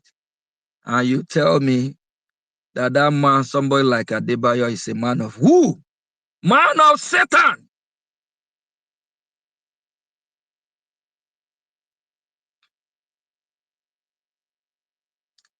Let's call a spade a spade. For how long will they fool you, my people? Shine your eye. Suffering and smiling. That swaggalistic word used in that contraption is not a good word. It's not a blessing. You'll be suffering and you are smiling. Smiling for what? Are you smiling for the good life you are living? Are you smiling because your life is better? Are you happy because you're out of that bondage of that in that country called Nigeria? What are you happy about? Are you happy because your children are getting good education or what? Is it the good job that the country called Nigeria provide? Is it the good hospital? Even in your own congregation, your pastor just scam you. Whoa. We are not attacking the church. We are attacking the evil in the church. Because our people have been brainwashed. I am original Christian. And I know what the Bible teaches. And I know what God wants of us. And if you claim to be the head of the Christian congregation, protect the congregation. Protect the church. If you can't fight for your family, you can't fight for the congregation, that means you are fighting against the congregation. That means you are fighting against the children of God. They need to be protected. That is why the congregation have the head of the congregation. The congregation head need to protect the members of the congregation. Nigeria is a scam.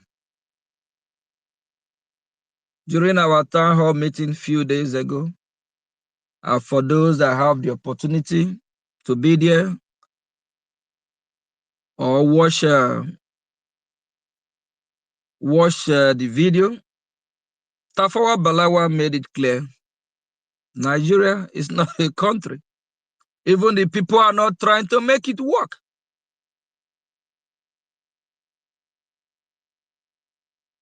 We don't have the same custom with the jihadist people. We don't have the same religion. We are not one. All the leaders, the evil leaders that identify that Nigeria is not a country, Nigeria can't be one, and they are forcing the people to be one. And the people are saying, no, we are not. Starting from Tafawa, Awolowo, Obasanjo, that evil, ugly Obasanjo, evil people, like even the worst, more uglier than Tinubu self. They look like chimpanzee. Very ugly people, wicked people. They are identified that Nigeria is not a country, that Nigeria cannot work. It's a scam. And they still force the people to govern the people into a shithole. Instead of dividing Nigeria, let every region go their separate way. Let there be peace. Disintegrate that shithole country. Dissolve Nigeria. That is only how we can achieve peace. We Biafrans can never be Nigeria. It don't matter. Even from now to 1,000 years, even if United States of America want to force us to be one, we can never be one. No way. Obama once said, unity of Nigeria is not negotiable. He can come and be a Nigerian citizen. Let them give him Nigerian citizenship. He can go to Zamfara, Kaduna, and live there with his family. What unity of what? There is no unity in Nigeria because we are not compatible with the North. It cannot work. You cannot get a part that you're supposed to use to fix an aircraft and use that part to fix a Mercedes Benz. You cannot take parts from Mercedes Benz and put it in Toyota. It won't work. You can't see a red color and you are telling somebody it's a black color. It can't work. Red is red. Black is black. I know some are not comfortable because I call Adebayo. Yes, Adebayo is a shit to scam. It's a Pharisee. If you don't like it, repent. If you don't like it, go tell him that we Biafrans say that's who he is. Let him start doing that. Apply to all the religious leaders that are not speaking up, that are not doing what is right, fighting for the body of Christ. If they don't want to be Christian, let them go and join the Islamic jihadists. We don't want them either because they have sold their soul to the devil. How will you have a leader? How will you have the head of the congregation where you worship? That person is not condemning the atrocity that is committed towards the Christian population, and you still call that person a head. You must be the most foolish, stupid person on earth. What have they heard? Somebody like this evil clergyman, what have they done for you? What have they helped in your community? Look at all the schools that Adebayo and others built. Your children cannot even afford the school fees. It's supposed to be free for the members of that organization because the members contribute the money. That is their tight money. And one idiot, foolish man, in the name of the reverend, pastor, whatever, hijack the entire congregation. He has scammed you. Any day, I Mazio Gechuku Nkere, stop preaching about Biafra. Stop fighting for Biafra. Any day I turn around to sabotage my people, the great people of Biafra, stone me to death. Hang me or burn me, I don't care. Because if I do that, I deserve to die. Our freedom is not negotiable. We'll do everything to be free.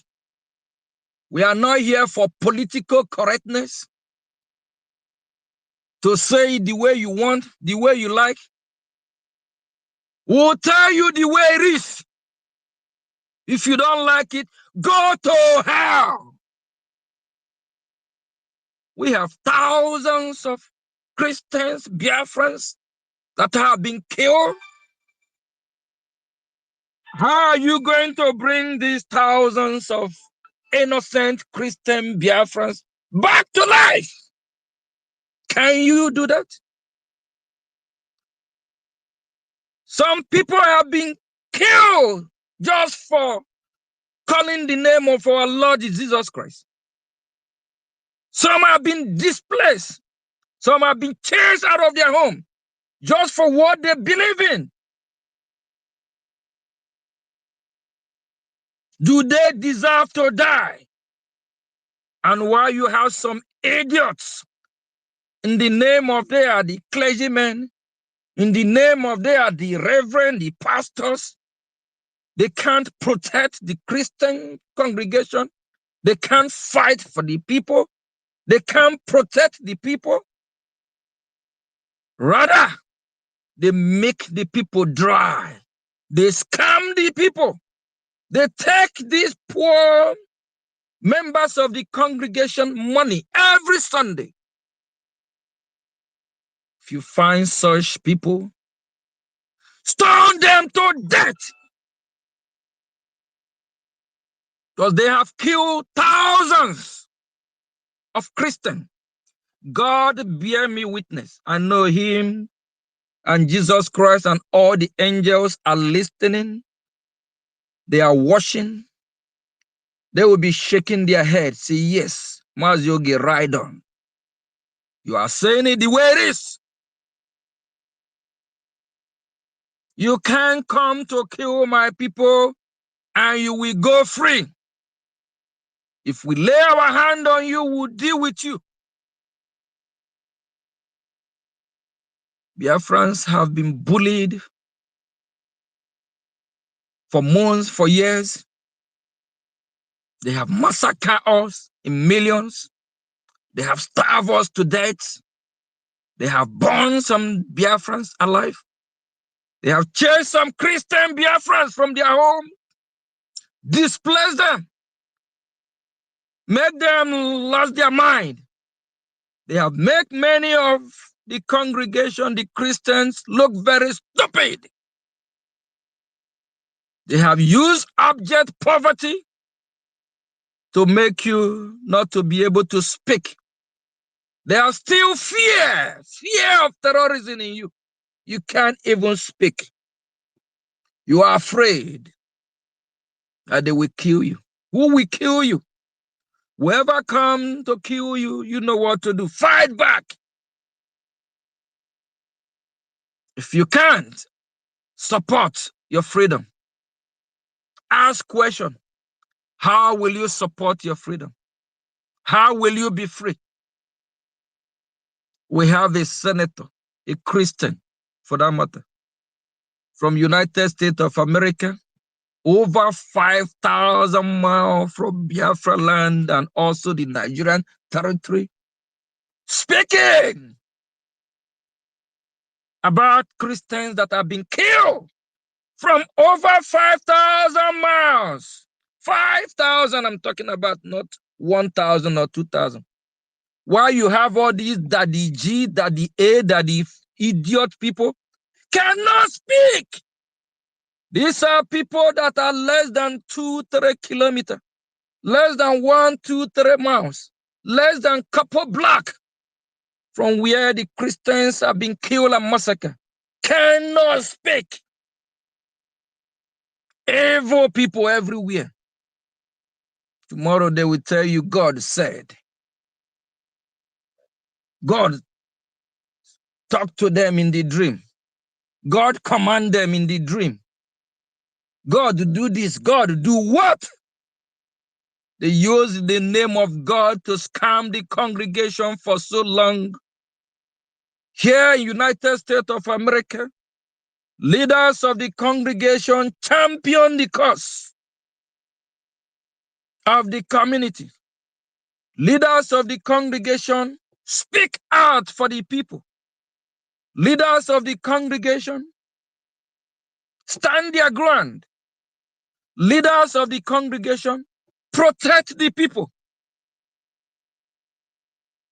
Leaders of the congregation lead by example.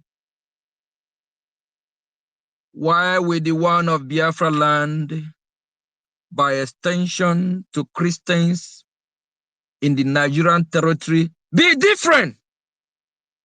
Some of them, before they speak, they will bribe them with money. Some of them are worse than Judas Iscariot. If you are still going to one of these churches that are calling the name of God, and you identify that whoever is violating the affair of that congregation is not preaching about your freedom, it's not preaching about your well-being, ask him questions.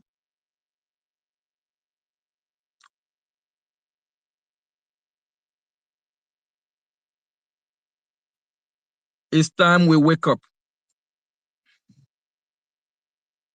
Go to some part of Europe. Christians can no longer even preach. When they preach, they will get arrested. Because the terrorism have get into some part of the world. But now when they are realizing it, they start fighting back. They want to regain their freedom. They want to be free so they can practice their faith in their own land again. Ours is not different. Now that we have realized that this Islamic jihadist terrorists, all they want is to kill us, to instill fear in us. We must protect our land. We must fight for our freedom. And if you ask this Muslim group, they will tell you they have the radical Islam. And they also have the moderate. What is moderate about it? The moderate one are not speaking up. The moderate one pretend like they don't like what the extremist jihadists are doing. They are all the same. They have scammed you again. Fake people everywhere. If the moderate one don't like what the extreme Islamic jihadists are doing, let them wake up. Let them come out and speak up. Let them condemn the Islamic jihadists. Because at the end of the day, their holy book taught them how to kill the Christians. Their holy book called us infidel. Their holy book taught them they have to rule over us. If not their religion, there is no other religion on earth. If not, they will kill us all. Fellow Biafrans, we already embrace the truth. We know the truth. We know the God we worship. Do you worship our God in faith?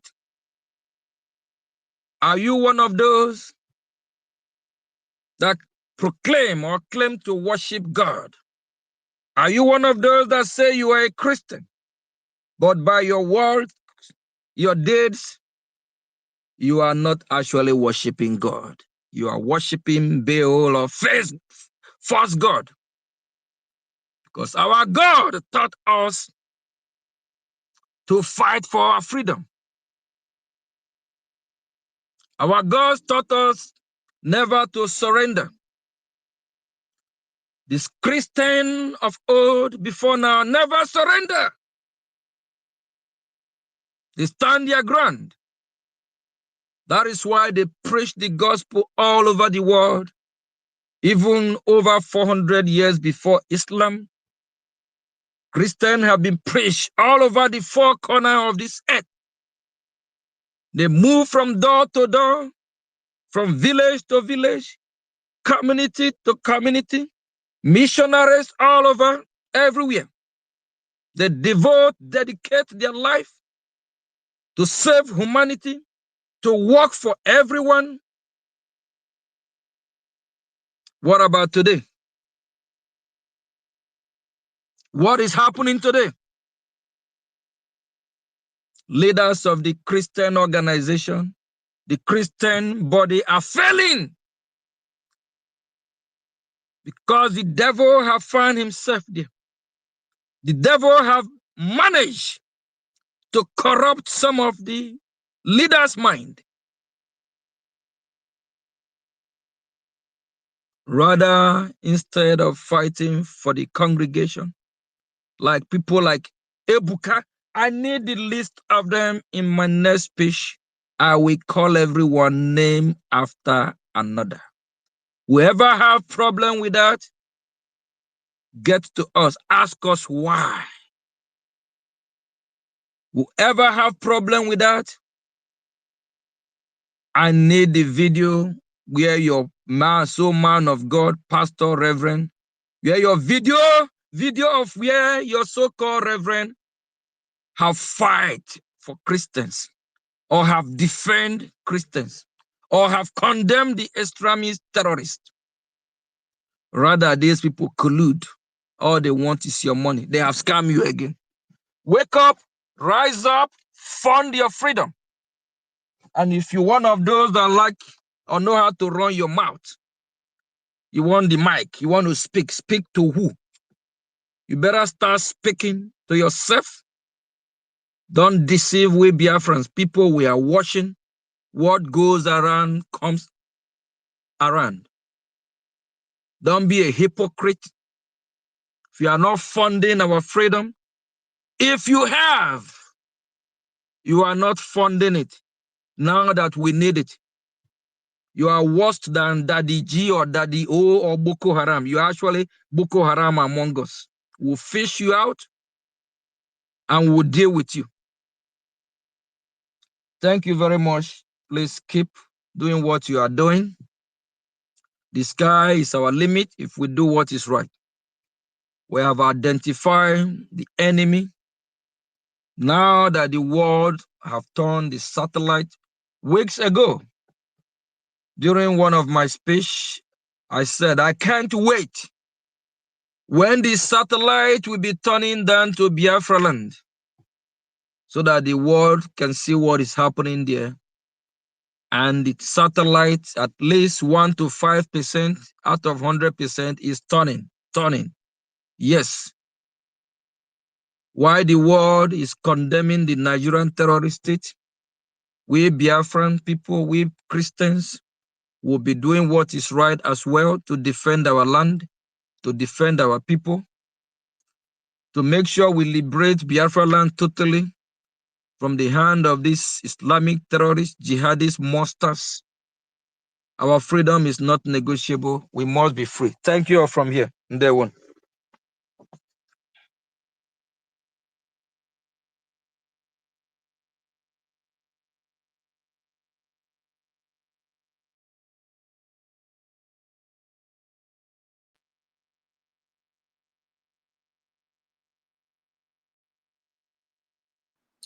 Our host and co-host, please, are we there? Is someone speaking? We cannot hear anybody.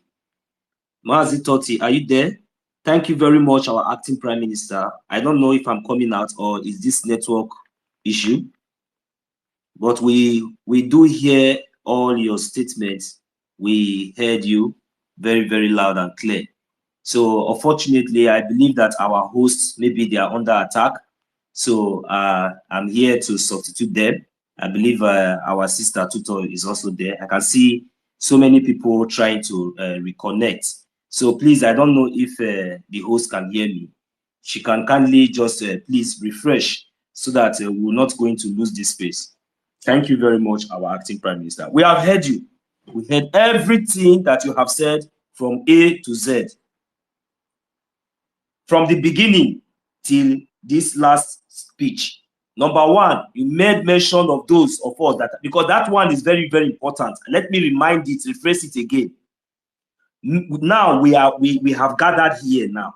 Immediately the topic is set because we are all behind our phones. We can be at a working place, under your bedroom, in the other room, and everything. We all come here and talk and do everything.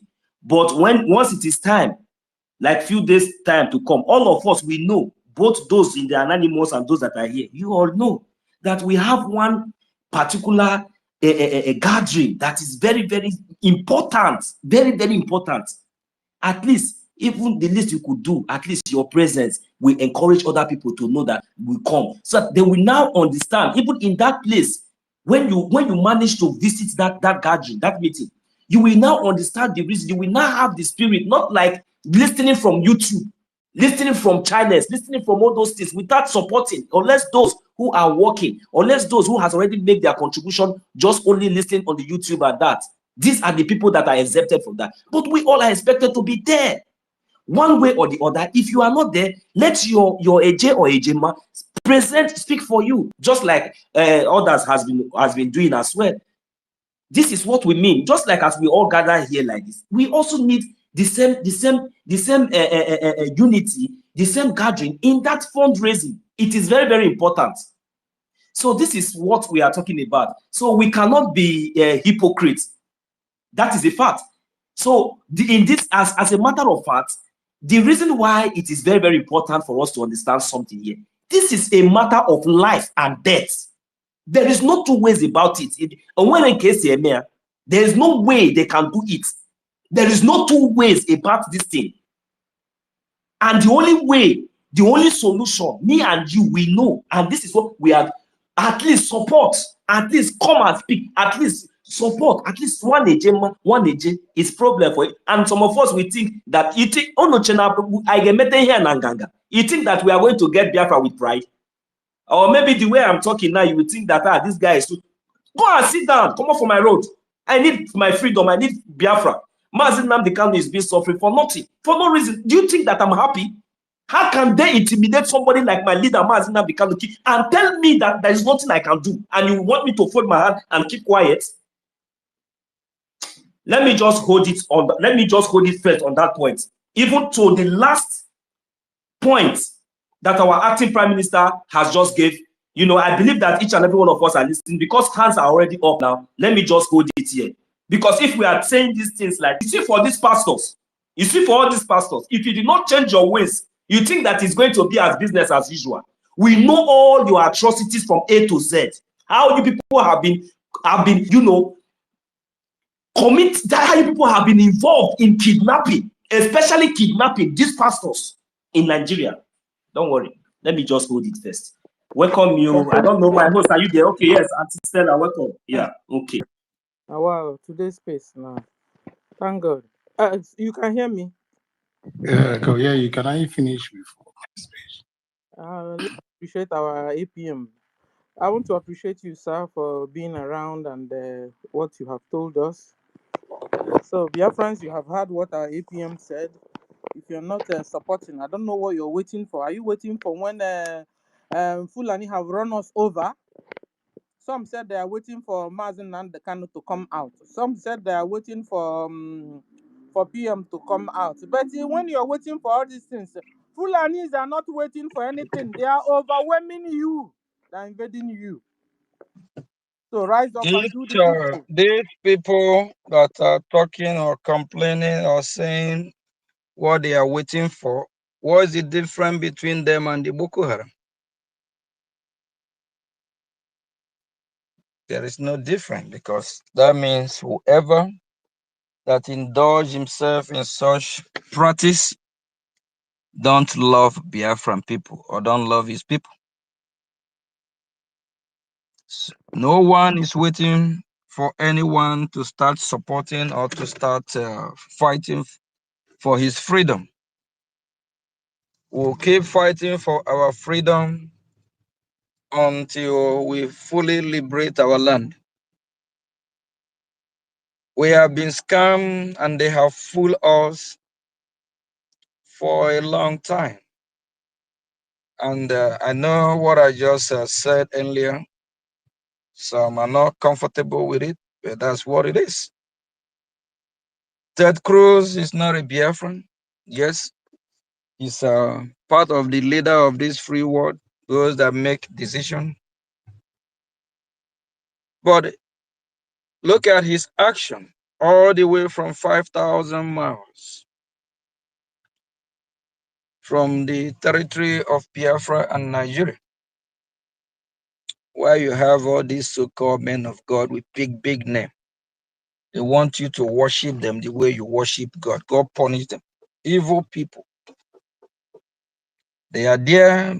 The villages of the Christians have been ransacked by these Islamic terrorists. And these people are not speaking. What? The member of their congregations have been killed. They are not speaking. They are not doing what is right. When I say not speaking, not just to come on camera and cry like a little kid, that is not speaking. They have to do what is right. They have to ready to defend the congregation of Christ. Fasting and prayer will not do it all.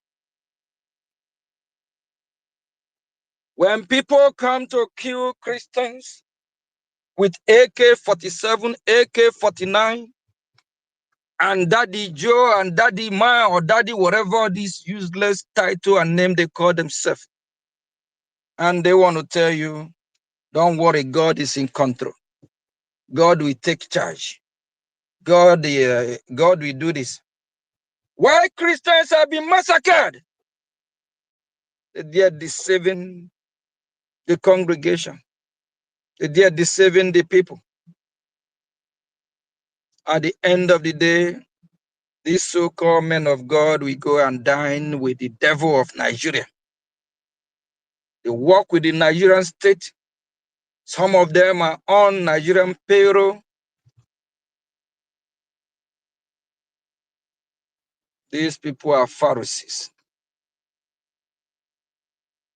If the name of your pastor, Reverend Bishop is called today, that is what it is. Go ask him question. What is he doing to save the congregation of Christ that he believes in? If he ain't doing nothing, that means he's part of the problem. He's a Lucifer in the congregation, deceiving all of you. Some of these so-called clergymen, their members can't even afford 2 square meals a day. And they don't even care. They don't ask. They don't find solution how to feed the members that contribute money every Sunday for them, that they use to enrich themselves in the name of bring tithes to the house of God. I don't know where God have the bank account where they put all this money. I don't know why it's very easy to scam people. Every Sunday, this man will go home with bunch of thousands of dollars. They will go and put in their own account and use that money to buy jet, build schools. Schools that member cannot even afford. What a shame. Oh boy, evil is Sir, not good. sir, and today now, Tunde Bakari is telling the whole world that the politicians are calling me. They are calling me to join. Now he's speaking on behalf of official Abat. Official Abat has become his heartthrob. And I meanwhile, don't blame him. I blame the members of his congregation. He have thousands that follow him, fools. One person will hold you for hostage. One person will scam you. You can't speak. Fela says zombie. When you ask zombie to go, zombie will go. When you say zombie sit, zombie will sit. It's heartbreaking that thousands and millions of innocent people are victims of these evil people. It's heartbreaking. It's heartbreaking. It's emotional when you remember how thousands and millions of Christians that are not able to afford 1 square meal a day. Some have lost their home in the hand of these terrorists. Some have lost their loved one. Some are displaced. I have a question to Tunde Bakare and Daddy Joe and all these evil Pharisees. What do these members of the congregation do to deserve this? They deserve to be protected. Their life matters. Why are we even talking about this? If Tunde Bakare and others, if they are doing the right thing, we won't be where we are today. They are fake. They are not worshiping God. That's one thing I want majority of Christians to know, because these leaders that are causing this destruction, they are few in number. Few, very, very few, very few. Deceiving millions. Millions, they are deceiving millions of Biafrans, Christians all over the world, especially in that country called Nigeria. It's time that Christians rise up. It's time that Christians do what is right. Fight for your freedom. If you don't, oh God. If you don't, Sodom and Gomorrah will be a child's play. Somalia will be a child play. Fight for your freedom. If these jihadists overrun Tunde Bakare village right now, Tunde Bakare already have a jet. He already have a private airline jet, whatever he have, helicopter, warming up to leave. You'll be watching him. He's living with his security guard. These so-called men of God, some of them have security more than the president of that useless country called Shito, Nigeria. They line themselves with all this security that guide them wherever they go, that protect them from their home, from these invaders. Then what about the Christians? What about the congregation? Do you have security? Can you bring your ear closer to me? Let me ask you a question. My brother, my sister, do you have security that guide you at home? They have scammed you. Do you have security that follow you from door to door? They have stickers. Hey, Stickers on. Aromere, what a shame. Sir, they have olive oil. Oh, so the holy oil is the security. When these terrorists come, you say, Holy Ghost fire, Holy Ghost fire. They Sir, have come you. They have white handkerchief. So what is that? What do the handkerchief? White when For they their when these people protection. come with AK-47, then the white handkerchief will do what?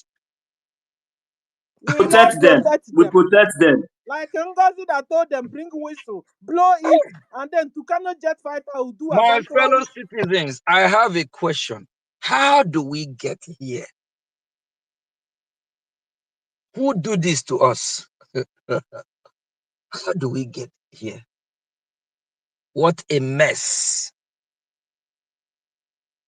My heart bleed because of what is happening. Because I can afford 3 square meals a day, but you have millions of Biafrans, millions of Biafran Christians that can't afford one. I can afford to take care of myself, but you have millions that cannot afford, that don't even know what they will eat today, talk less of tomorrow. Something is not right. It doesn't supposed to be this way. We are all created under God, and in God we trust. And we, the creation of God, we're supposed to live in this beautiful world happily, abundantly with everything we need, but it's not going right.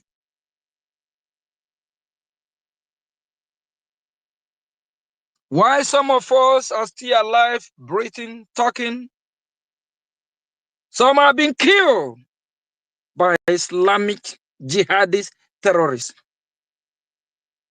The Islamic jihadist terrorists don't have the monopoly of violence or monopoly to kill any Christian, but they are doing it.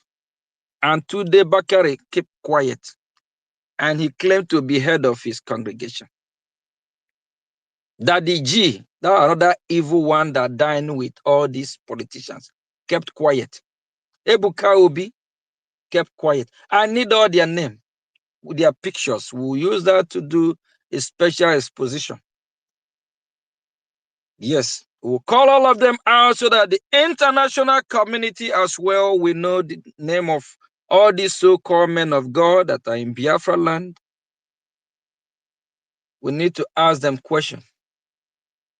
Are they the ones working with these terrorists? What is going on? Why are they not teaching Biafrans how to defend themselves? Why are they not teaching the Christians to fight for their right? Instead, they will tell you to go and do fasting and prayer. That with that, everything will be okay. Don't worry.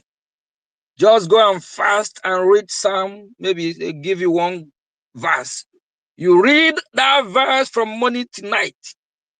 They will tell you not to eat food maybe for 2 weeks before you have a stomach ulcer, where you are doing fasting and prayer. Ask this Tunde Bakare, do he even do fasting and prayer? He haven't done one. Oh, Romere, it's a shame. Fight for your freedom.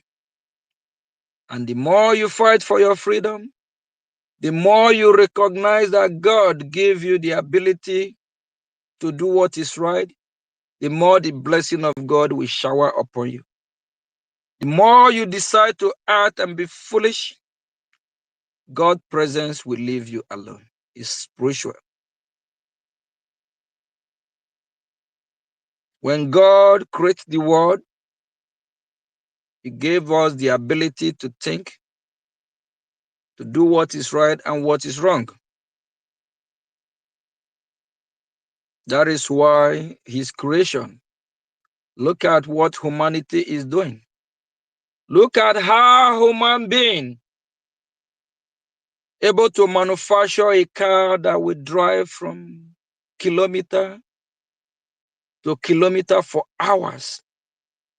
Look at how the brain that God has given humanity, how they're able to invent an aircraft that will fly.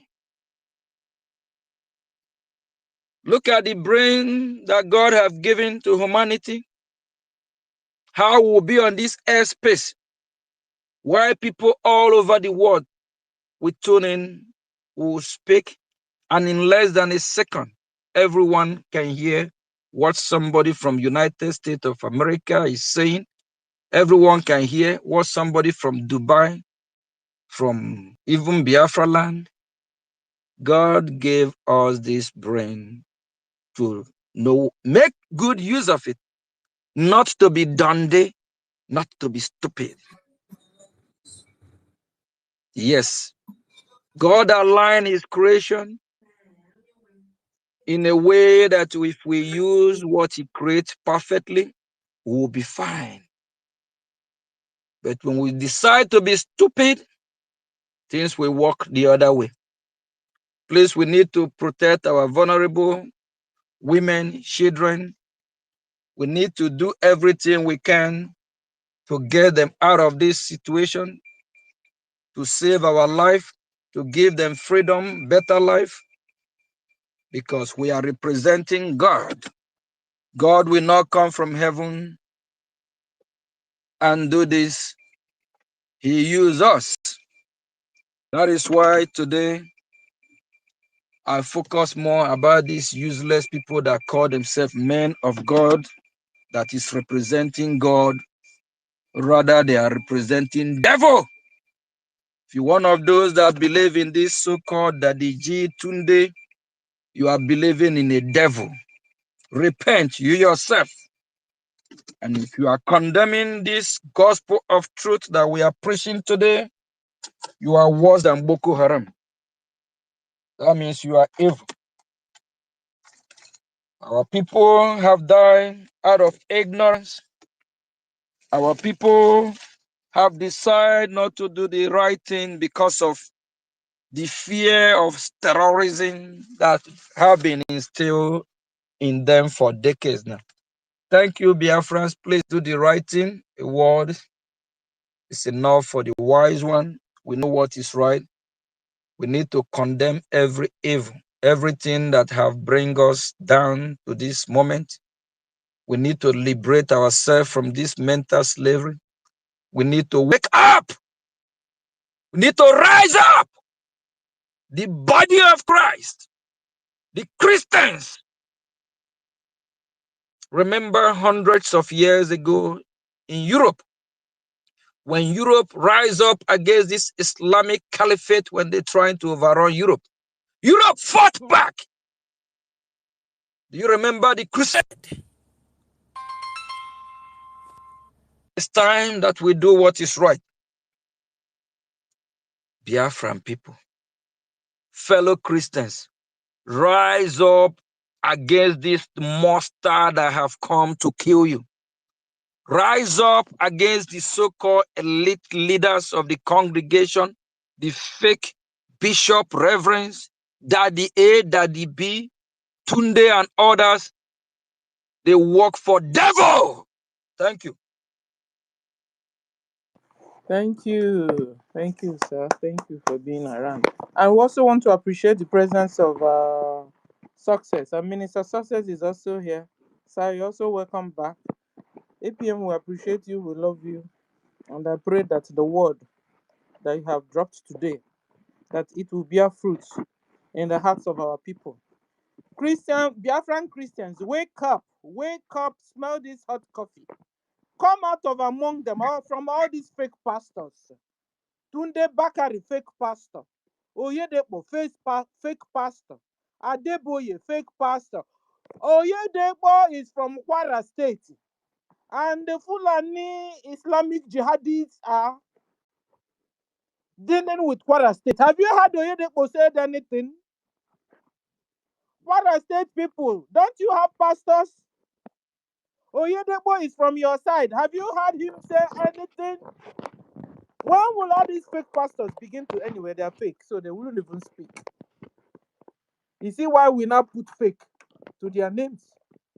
Because they are watching their members being annihilated by Islamic terrorist jihadists and they are not doing anything. Oyedepo is from Kwara State. Kwara people are running to IDP camp.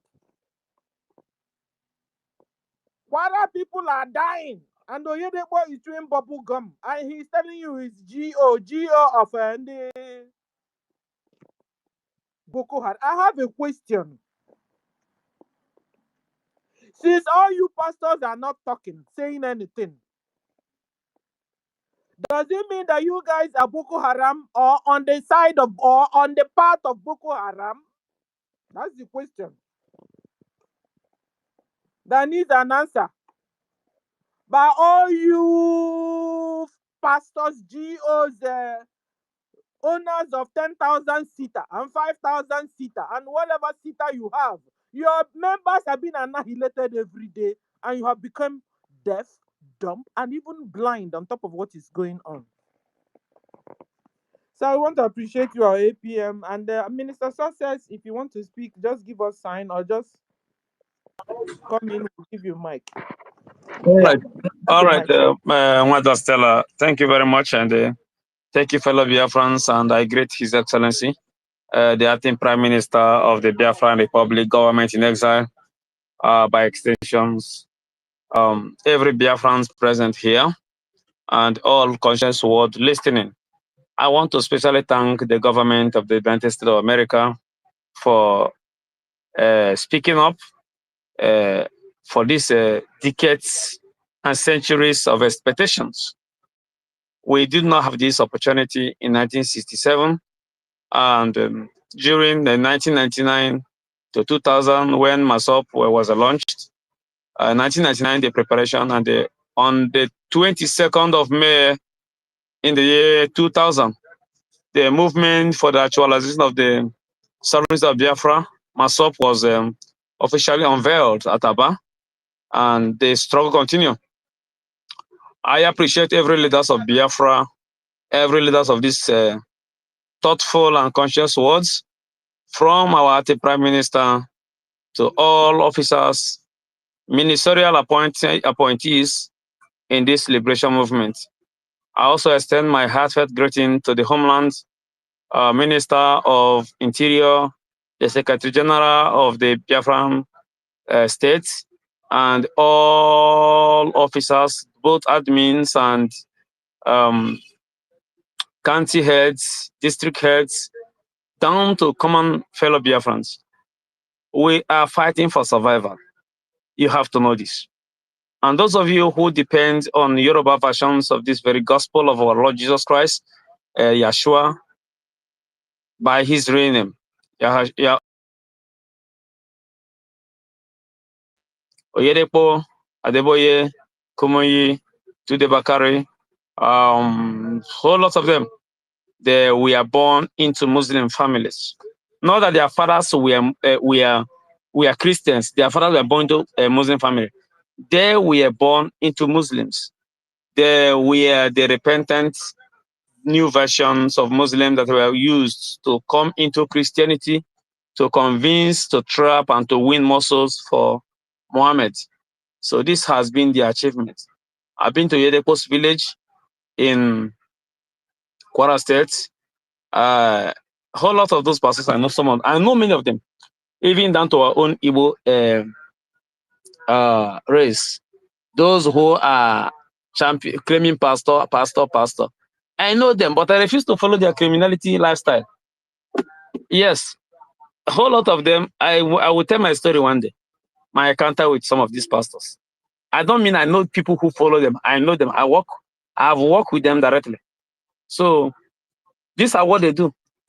They will bring their brain, will brainwash Biafrans and all those things. You go to Lagos.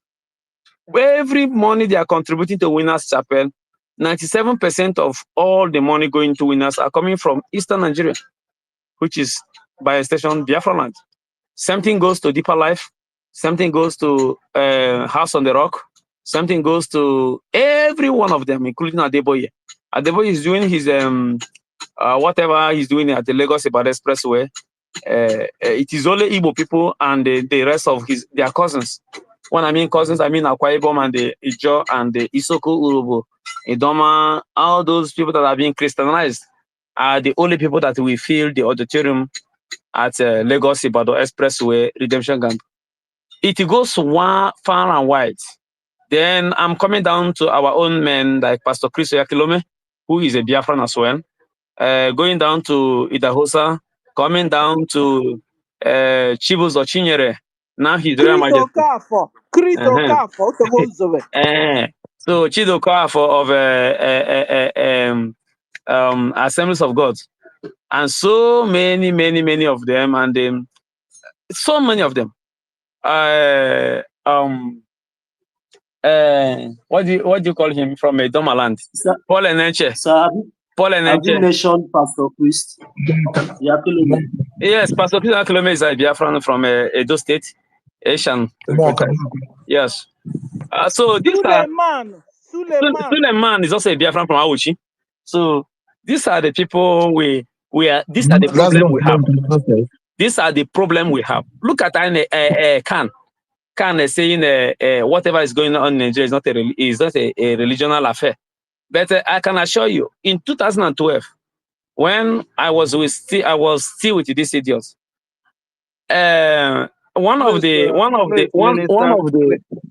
chaplain of I don't mean to cut you off. We need the list, the name of all these people. We need to expose all of them. Because sure, I would do that. You said earlier, we are fighting for survival. We are fighting. We are freedom fighters. So whoever expects us political correctness here, that person is not going to work. We are fighting for our survival and survival of our generation. So we are not here to please anyone. If your pastor is one of those that are not doing what is right, and we are calling that pastor, you are supporting that pastor, you are evil. Because these people have brainwashed so many of the followers. The followers don't even know their right and their left. Please, we need the list and name and picture of all this. We need to expose them. We are going to have a special program for that. They need to be exposed. And we need to let the rest of the world know as well that these people have colluded with the terrorists. So they will be among the name of the terrorists. If they are not working for the congregation, for the Christians, that means they are not Christians. That's just what it is. Thank you. All right, sir. Thank you very much. I think I and my team will put head together to ensure that justice is done according to their grievous sin from top to bottom. Then in 2012, in one of the barracks of Nigerian Army, Colonel Danfulani is a chaplain, Nigerian military chaplain of Protestants in Enugu, the Etitidiv Nigerian Enugu. Visited one of the battalion, and this man who happened to be the vicar of that very battalion, the visit was so sudden that he didn't know that the Fulani, a Fulani man, he is the chaplain of the entire Etitidiv, wherever Etitidiv covers.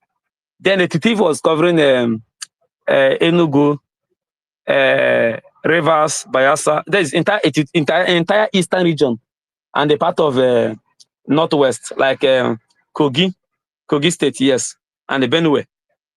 The Etitidiv extended to those places. Now, the man didn't know that Dan Fulani was coming. Let me just cut the story. Whatever that happened that day, I was angry. And they threw a vicar from the eastern region into Gadrum because a Fulani man came. This is the problem. Those people you refer to as Khan, the Christians in Nigeria, they are not the people speaking for Christians.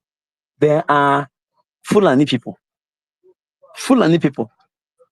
How many years has a Fulani man gone to church that they can make him a chaplain of the entire Etitidiv of Nigerian Army, wherever Etitidiv, not Etitidiv in Enugu, the branches that make up of Etitidiv, the 11 states of the South, South, and Southeast, including Benue, Kogi, Taraba. Yes, Taraba and which other state? Nasarawa State is part of Etitidiv Nigerian Army. As of then, 2012, 2013. Then this guy, a Fulani man, happened to be the chaplain that is controlling the entire Christian body, Protestants. There's in a Protestant level. You know, you come to Barras now, they have a Muslim, Catholicism, and the Protestant church. A Fulani man is the one in charge of about 16 to 17 states in Nigeria. And you tell me cannot come out with statements. Khan is not part of Christians. These are jihadist arm they are using to suppress the people. So whatever that Khan is saying, it is not representing the Christians in Benue, the Christians in Jos, the Christians in Kaduna, the Christians in Abuja, the Christians in Nasarawa, the Christians in the entire Biafra land. It does not represent them. They are another arm, a religious arm of the jihadists. And my acting prime minister have already finished the work. There's nothing to say again. Biafrans, Moranya Kazo. Open your eyes. See those that are deceiving you. They will give 10 people scholarship and collect the glory of the scholarship, the dividend of the scholarship from 200 people. A scholarship that is up to maybe, let's say, 3 million each. They will collect more than 4 million from 200 people. And you are glorifying them and praising them. They are doing frauds in Nigerian Christian kingdom, initiated by the Yorubas. By the Yorubas. Yoruba people started this fraud in Christianity. Then the Hausa people, the Fulani people became the ruling class in the Christendom, subjecting those who are the real practicing of this Christian faith. So Christians need to fight for freedom. They need to stand shoulder to shoulder to fight for this freedom. Martin Price have finished the work, and he has not said anything that Onyedo did not say. He has not said anything that the PM did not say. It is the same lines of actions. You need to support him and support Brig. Make sure your contribution counts, because if you do not, Yorubas are not fighting. Kwara is taken. Yoruba will join them to conquer the East if K is not taken. Mark this thing I'm telling you today. Yoruba people will join Fulani to fight Igbo people because of their jealousy and envy against Igbo people. They have tried to, from Benue, to conquer Igbo land. The thing is not giving them that chance. They have to go to the West, and they are coming now. Wait for it. It is coming. Thank you very much. Thank you. This is a shocking news we are hearing. So Yorubas, they've not learned any lesson at all. They have not. They have not. No wonder last Thank you. Thank you very much. You know, this topic today, I know, a lot of Christian followers especially from Biafra land. They might not resonate with it. They might not be happy with it, but this is the fat truth. You've been used. I'm not laughing a good laugh. It's heartbreaking. Yeah, it's heartbreaking. They be used. They have used you as a tool. They have used you to get everything they want. And the Nigerian government are working with this so-called CAN. They formed the organization called CAN. And they work with all these head of the Christians churches as well. During Nigerian elections, some of these senators, they visit these churches and they make huge donation in millions. What is that telling you? They bribe them not to speak. They bribe them for votes. Even when we are campaigning no election in Biafra land, some of these Pharisees, these evil so-called men of God, are conducting election in their churches. How do we get here? This time around, thank God I'm alive to witness it. Thank God we are all alive who face this problem once and for all. This problem, I promise you, it will be faced and Biafra will be great again. Our people will have common sense again. Biafrans are smart. They are wise people. But there is but there. They have used terrorism to make them stupid, to make them not to speak. They have used terrorism to make them quiet. And Biafrans not being violent, they are so scared. Biafrans hate violence. Biafrans don't like to kill anyone. They don't know how to shed blood. Please, it's time we rise up and do what is right. Our freedom will not fall from heaven. God will use you, me, us to get this freedom. And it's here. Just like I said earlier, Ted Cruz is not a Biafra. He's not Christian from Biafra land or Nigeria, but he is a Christian. We Christians, we are one family, one body, one people. But he's speaking from 5,000 miles. While you have all these scam people, leaders of the church in that contraption, they are not speaking. They are not saying anything. What does that tell you? And you might be angry. Why are we calling your pastor name? Your pastor is evil. Go and tell him that's what we said. Yes, they need to step up and protect you. They need to step up and protect the Christians that are being killed. They need to tell the Christians what to do. They need to preach salvation of freedom, salvation of liberation, salvation of how David defeat Goliath. Am I preaching? You know, acting prime minister can be a better preacher than all those fake ones, right? Oh, God. We are glad we are doing what we are doing today. It gladdens my heart that I'm part of this movement. It gladdens my heart that I'm fighting not to just save myself, but to save millions of people. It gives me joy that I'm doing what I'm doing. Even if I die today, I will die smiling because I know I try, I do my best. I have a question for you all. Are you doing your best? Are you genuine? Search yourself. Are you one of those when it comes to Saturday, we don't see you? Then when it comes to Monday, Tuesday, or when the space open, you will be the first in line to speak, to preach. Practice what you preach. fund your freedom, support your freedom, do what is right. Thank you, Biafrans. We'll be coming out tomorrow to touch light on this. Is very important so that we can start to recondition the mind of our people so they can invest wisely. And some of our people are already taught how to invest in heaven. That the money they give every Sunday is their investment in heaven. You have not even invested here on earth where you currently reside or live now. You are talking about investing in heaven. Thank you, Biafrans. Biafra is here, and they cannot stop us. Nigerian terrorists, them and their government, and their evil politicians will be held accountable. Yes, it's time to dissolve Nigeria. Nigeria is never a country. And for those that the G, that the B, Tunde, all these evil people preaching what Nigeria, they don't represent the Christian congregation.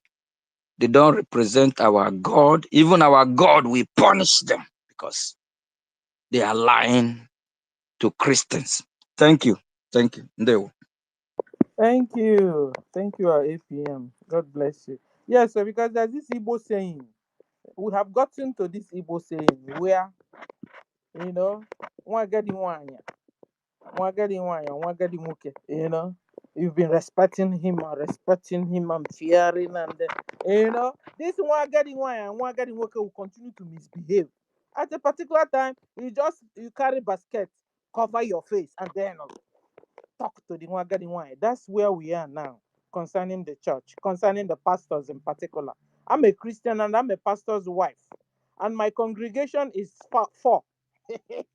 My children, my dog, even my plants, because they're all living, they're all here. So this is my congregation. So I have the right, spiritual right, physical right to talk what I'm talking today. To talk to you, Adeboye. To talk to you, Tunde Bakare. To talk to you, Suleiman. To talk to you, all you GOs and Mama GOs and Papa GOs. You have deluded us. You have disappointed your members. You have disappointed the body of Christ. Are you really Christians? Preacher, can you practice what you preach for once? You have finished deceiving my brothers and sisters. I was in that net. And God saved me, saved my soul, saved my family.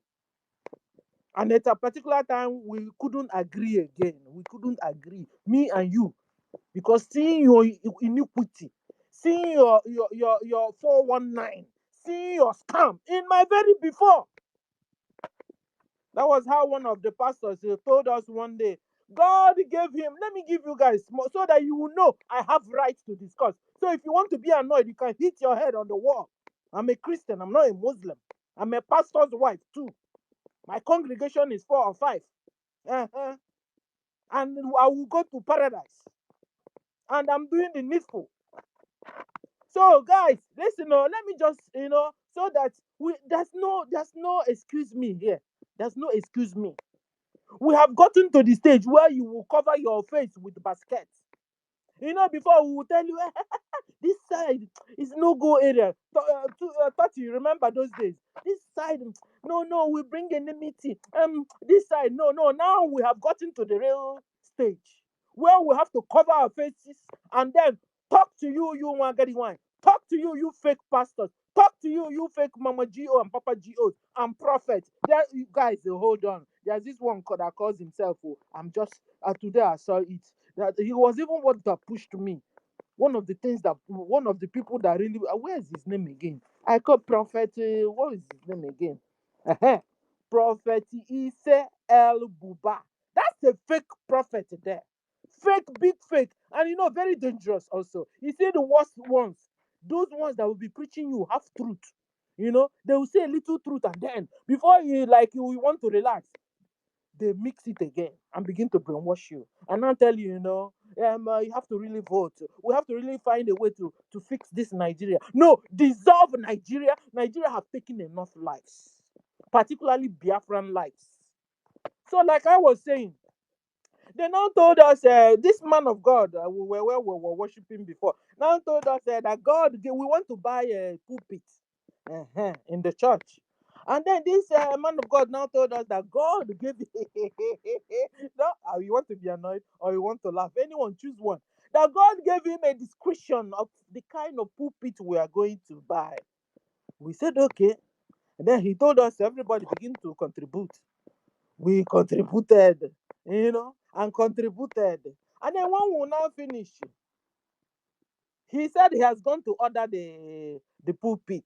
And then we've given him the money.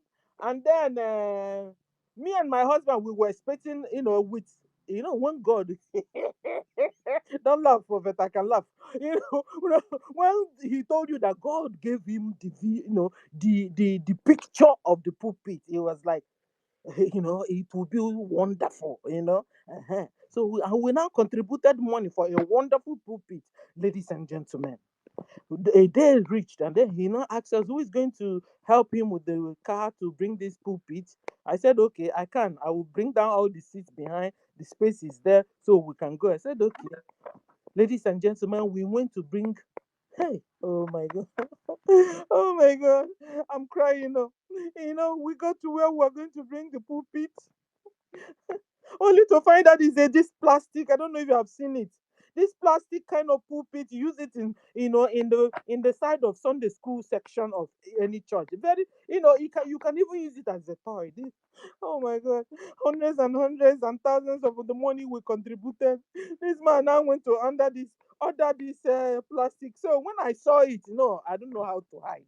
So when I now saw it, I said, sir, these people cheated you. So how much did you I didn't know when I said it though. And I told him, sir, how much did you say you buy this pulpit? He now started doing me sign. That's mumechon, mumechon, No, I said, no, sir. Say, how much did you buy this pulpit? Sir, they cheated on you in front of the people that made the pulpit. He was doing me sign, ladies and gentlemen. So when I'm talking, I know what I'm talking about. It's all these fake pastors that can't open their mouth and prophesy and profess. I'm not prophesy, profess the killing of his own brothers and sisters by these Islamic terrorists, men that don't know God, that are killing your own members, congregation. You can't speak. I'm telling you, you are not far from being a Boko Haram. Biafrans, wake up. They can go and deceive Hausa, deceive Yoruba, deceive Middle Belt. It's high time, Biafrans, we are here to wake you up from this slumber, deep sleep you have been in. They have finished you. Even to have, sometimes you go to church, even to money that you will be left for you so you can go back home and pick up taxi or bus to go back will be a problem. You will give the first offering, second, the third, the fifth. Sometimes they will even tell you, empty up. And I was doing the poem. Oh, I suffered. They will tell you, empty your bag. You empty your bag. And then when church ends, that's where the whole star will come out of you.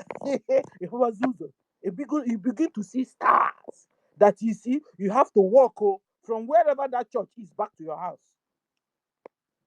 Brian, you have the mic. Your friends, wake up. Brian. Thank you, Sister Stella. Thank you, my honorable APM. I thank you so much for your ruggedness, your steadfastness in Biafra cause, your genuity, and as well your stubbornness to the faith, to what you believe in. You understand? Yeah, as now, nowhere. When the situation is very hard, that is when you know the real man. Understand? If a man can pass the test of time that you passed in this struggle, that is when you know the real people. I just want you to know that the storm is not yet over. The storm is just warming up. But as long as it's warming up, no deed that the liberation is closer. Because the same thing came to Moses and he succeeded. The same thing came to Joseph. He succeeded. So no deed that the liberation is fast approaching. Kudos to what you have done and to what you will do as well. And to Biafran, we always have said it all here. Being a Christian is not just being nice. No. Being a Christian does not require you being nice or politically correct or trying to please people to displease your faith. Yeshua HaMashiach was never nice. The Jesus Christ we know today, he was never nice. And he's still not nice. He's so rugged that he even scattered tables, destroy people that was treading in the house of God. If he was to be nice, he would be petting them. He would be trying to be politically correct or trying to appease them. No. You call a spade a spade. The faith required you to say it the way it is and the way you saw it, and not to please any man. So when we speak here, calling it a spade and not a farm implement does not make us less of a Christians. No. Because Christians are justified by what they speak and what they see that are truth, not by bending them. Justification is what we are here for. And there are no Christians, again, moreover, in our land, in the zoo, that contraption. They are all merchandise Christians. Those that are after acquiring wealth for the fourth generation, living luxury, forgetting the faith.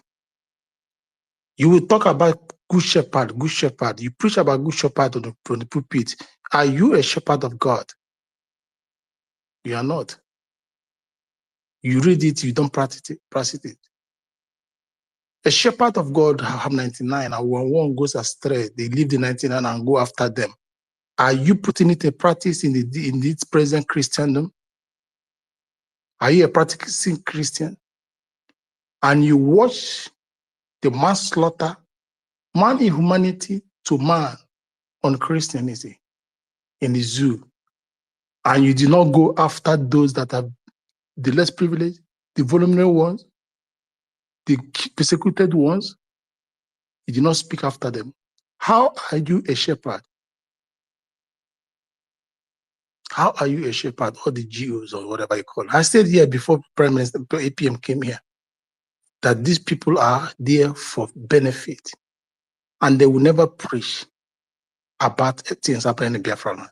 Because if they do, they stand to lose when we go. And that's why they are all merchant Christians. They are there for the benefit, for the resources coming out from our side. Both human resources, human capacity that you give the resource, both natural resources, everything. Biafra is the reason for the zoo existence. Remove Biafra from the map, the zoo collapses. They will cease to exist. In every ramification of life, politically, they will not exist. Education, they will not exist. Technically, they will not exist. We have given them the water they have drunk from the spring of Biafra, and they keep drinking, neglecting the phantom, neglecting where it came from. So there is nothing like a true Christian church in that zoo, as long as it's headed by all these Muslim people. Even our so-called Biafra entities have been bought in and they have been corrupted. They don't speak again. These are people these are theologians that were never called. They went to learn pastorship and annoy themselves. If you call yourself, you can never speak facing danger of Christianity. If you call yourself, those are God called. They speak irrespective of the situation, even if you're going to cost their life. you don't see them looking for security to guide them, because he that called them protects them. But those that call themselves protect themselves with the military. That's what you see happening in the zoo. Church has become the easiest way of enriching yourself. When poverty strikes, when laziness engulfs you, when you're involved in laziness, you look for a way to open a church. Besides, if you want to see vision, go to main market. It's there. It's less than 10,000. You buy the vision, put in your eye, rub in your eye. You can see people's vision. But it gives solution. You can't. These are people that call themselves instead of Christ calling them. That is what we have there. And that is why we, the true Christians, we people that has, because a Christian fight. Genesis 14, Abraham fought. He rose an army of 314 or 316 to defend his household. When the king of Sodom and Gomorrah want to finish them all, he rose an army and saved his brother. Today, they refuse to raise an army to save the Christendom because they are all one. Biafrans, you have to rise up. You have longed to have a country that is like United States or Europe, or they live like the Europeans or Americans. You can't live like them. The only people that will give that opportunity to live like them is the Biafra Republic government in exile. And when you support them, when you fund them, and it's being restored, you will live better than those European countries, Westerners. Because whatever you seek or desire is beneath your foot. Manna will never fall for us again in the Biafra land. God chose the kind of manna he's going to give to his people. God shows the places the manna is going to fall. He has chosen the kind of manna that we need, and that kind of manna he has given it to us. In the name of Onyendu, you put him in prison. In the name of APM, you sabotaged him. Now he brought in the name of APM, you sabotaged him in Finland. Now he brought an APM along. That is the manna he knows you need. He knew we need liberation, we need freedom, and that's why he sent this manna to us. We needed it more than the one that will quench hunger, because he sees far, he sees where we're going to, he sees what we are longing for, he sees our future, and he sent this men for this quest. You don't wait for the food or perishable items in the name of manna. Those are not the kind of manna we desire. The manna we want now is our liberation, our freedom, our going home. And he has given us the manna. We must do everything humanly and unhumanly possible to protect this manna that befall on us, that has given to us, and to sponsor them and to rally them behind them, be at their back for the liberation of Biafra, and to the glory of God, Yeshua, Jesus Christ. He longed for the kingdom of Biafra, and Biafrans long for him, because the restoration of Biafra is restoring the kingdom of God on earth and bringing glory to his name. So if you're there, I don't know the dominion you are, the church you are going to, and still wasting your time, you will be slaughtered. And those men will never save you. They don't see you as in, let me tell you one thing. No matter what, church or no church, you are still a Biafra. And that is where they see you. That's where they categorize you. You are not part of them. We are not one with them. And they know. So forget about that umbrella of a church of 13. It never unified us. And it will never unify us. The other day, Redeem Adeboye was calling I need 10 of my sons to come with 1 billion each. 10 of his sons to come with 1 billion. What does that mean? When they came, that is 10 billion. He did not stop there. He said again, I need another 100 of my sons to come with 100 million each. If those people came How much is he going to make again? Another 10 million, 10 billion, total 20 billion. He did not stop there. He went further, say, I need 200 of my sons to come with 50 million each. So this man has already set aside a 30 billion project, a 30 billion eye-watering project. So that's why I said these are merchant Christians.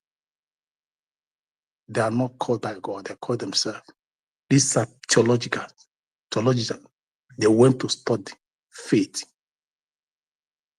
Because when God calls you, sacrifice to God and humanity becomes your ultimate priority. You don't go to enrich yourself. You preach the gospel even in the midst of your enemies. That is why that is when they said, He prepared a table before me in the presence of my enemies. You stand there and preach without fear of anything because you know who ordained you and who is behind you and who called you. Can they do that? No. When those that are not part of them came in power, you saw how Adebayo, whatever you call it, you saw how he led the congregation, how he led the protest to speak ill of the government then. But now the man that came from their region, they believe to be part of them. Have you seen him spoken ill of it?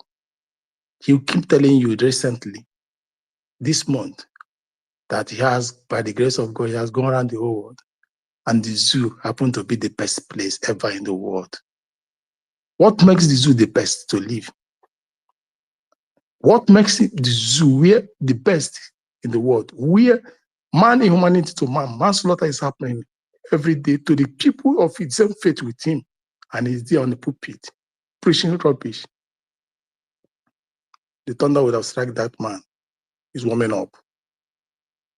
Sometimes I ask myself, are you people under voodoo? Maybe the foundation of that church, once you step in, if your faith is not strong, it will blind you. That's why Adeboye will come to the pulpit and tell you that he drank tea with Jesus Christ last night. Where have you seen that God eats what men eat? The only thing that God eats is glory, is praises. He doesn't eat. We even sing in a song.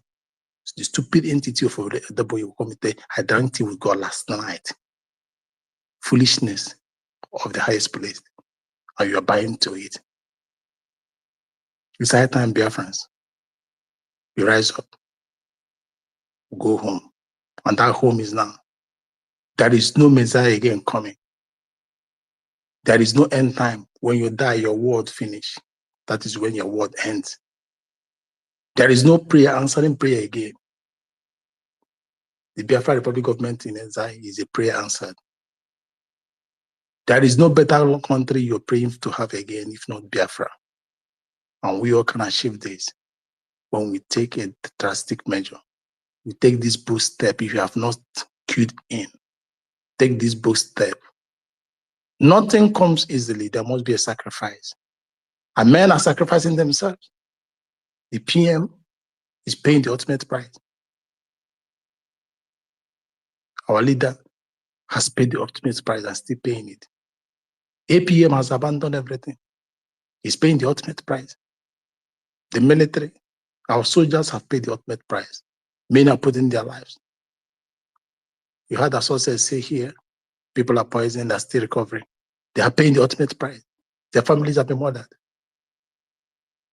If you are afraid of dying, you must still die one day. But how do you die is what matters. What is your contribution? In restoring faith, in saving life, can be a redemption to your sin. You don't know. In restoring faith and saving life, speaking for God can be a redemption for you if you don't know. Remember, before you go to altar to give that tithe, God said, first look around and check if there are people that are hungry. Feed them first before going to give that offering to me. So if you neglect, Biafrans are dying. People are being shattered and killed every now and then. And you're moving your title. It will never make way for you. It will never pave way for you. It will bring condemnation.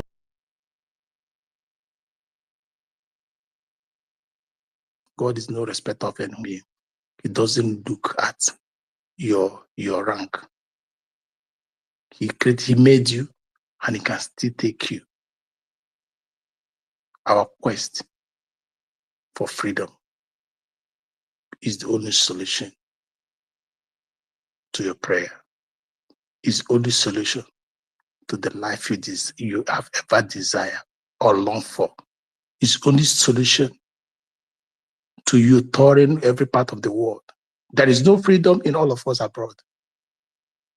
You have houses everywhere. Whatever place you live in, they can revoke your houses, the title. Alludivia right is what they call it. They can revoke it by your land.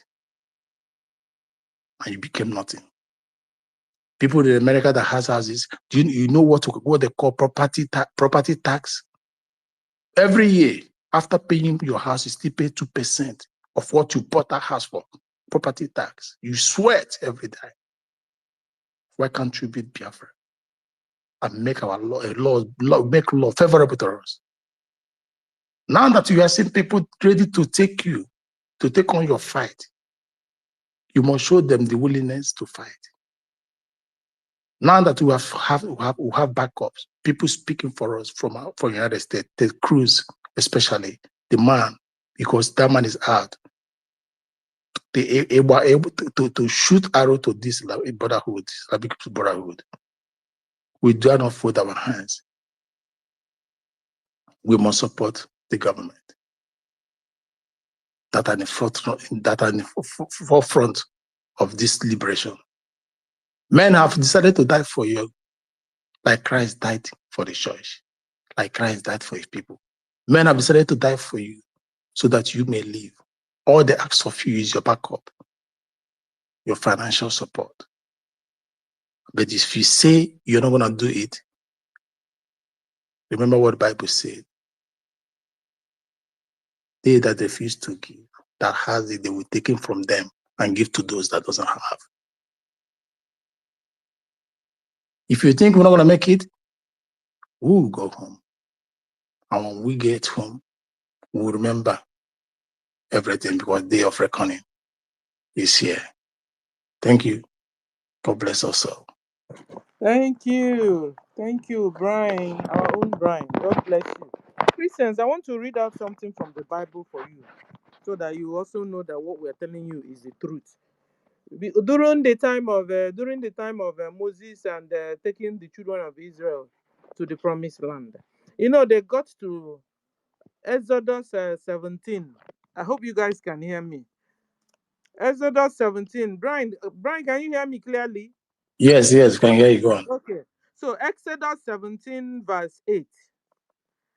Then came Amalek and fought with Israel in Redim. Rehidim. Amalek came to fight the Israelites in Rehidim. And Moses, listen now, verse 9. Exodus 17, verse 9. And Moses, I'm reading Exodus these days. So that's where I saw it. I didn't plan it. I saw it. So I said, let me read it to my brothers and sisters. Maybe they will now begin to understand that fighting back is normal, that you have rights to defend yourselves. When a pastor is not telling you about your freedom, there's a problem with that pastor. Is either he's working with Boko Haram themselves,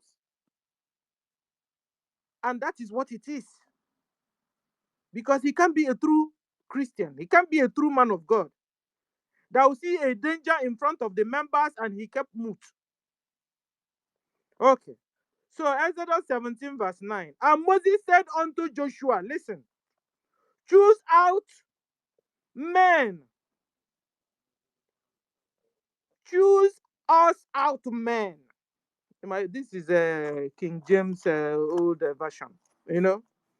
Choose us out men and go out and fight with Amalek tomorrow. I will stand on the top of the hill with the rod of God in my hands. What am I trying to say? They didn't say because they are children of God. They didn't say because God had promised them Canaan land. Just like God had promised you Biafra land to make sure that He help us remove all the terrorist Islamic Nigeria government in our land, and so we can occupy our land and give us our freedom finally. You know, they didn't say because God had promised them Canaan, they will now fold their hands and be chewing bubble gum. When Amalek, when Fulani came to attack the Israelites, to attack Biafrans, like just that they are attacking us now. What did Moses do? Moses told Joshua, organize hefty, strong-bodied men to fight, soldiers to fight on our behalf, to defend our brothers and sisters, to defend the Israelites. Go to verse 13. Verse 13 said, and Joshua discomfited Amalek and his people with the edge of the sword. Joshua defeated the Amalek with the edge of the sword. And 14, and the Lord said unto Moses, so this Lord is the Lord we are talking about. And the Lord said unto Moses, write this for a memory in a book. Rehearse it in the ears of Joshua. For I will utterly put out the remembrance of Amalek from under the heaven. Just the same way God will put out the remembrance of Fulani out of our land. We will not see the presence of Fulani anymore. But we must come up. We must fight.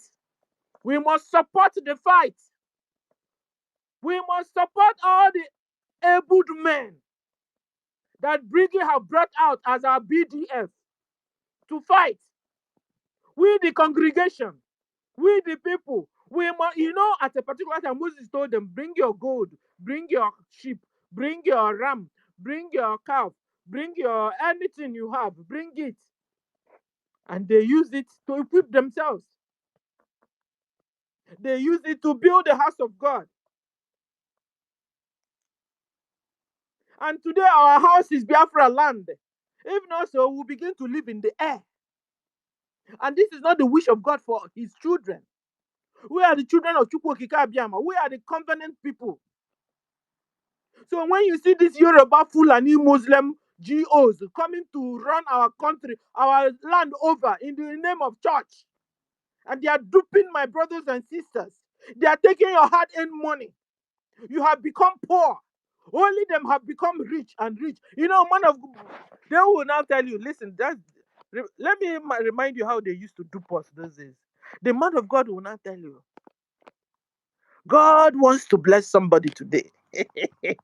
Are you listening? Brian, can you hear my voice? Because I want to make sure my people are hearing. Today, na me and Una. Now, Yes, I can hear you. I can hear you. God will tell Tati, can you bring up 1 million, please?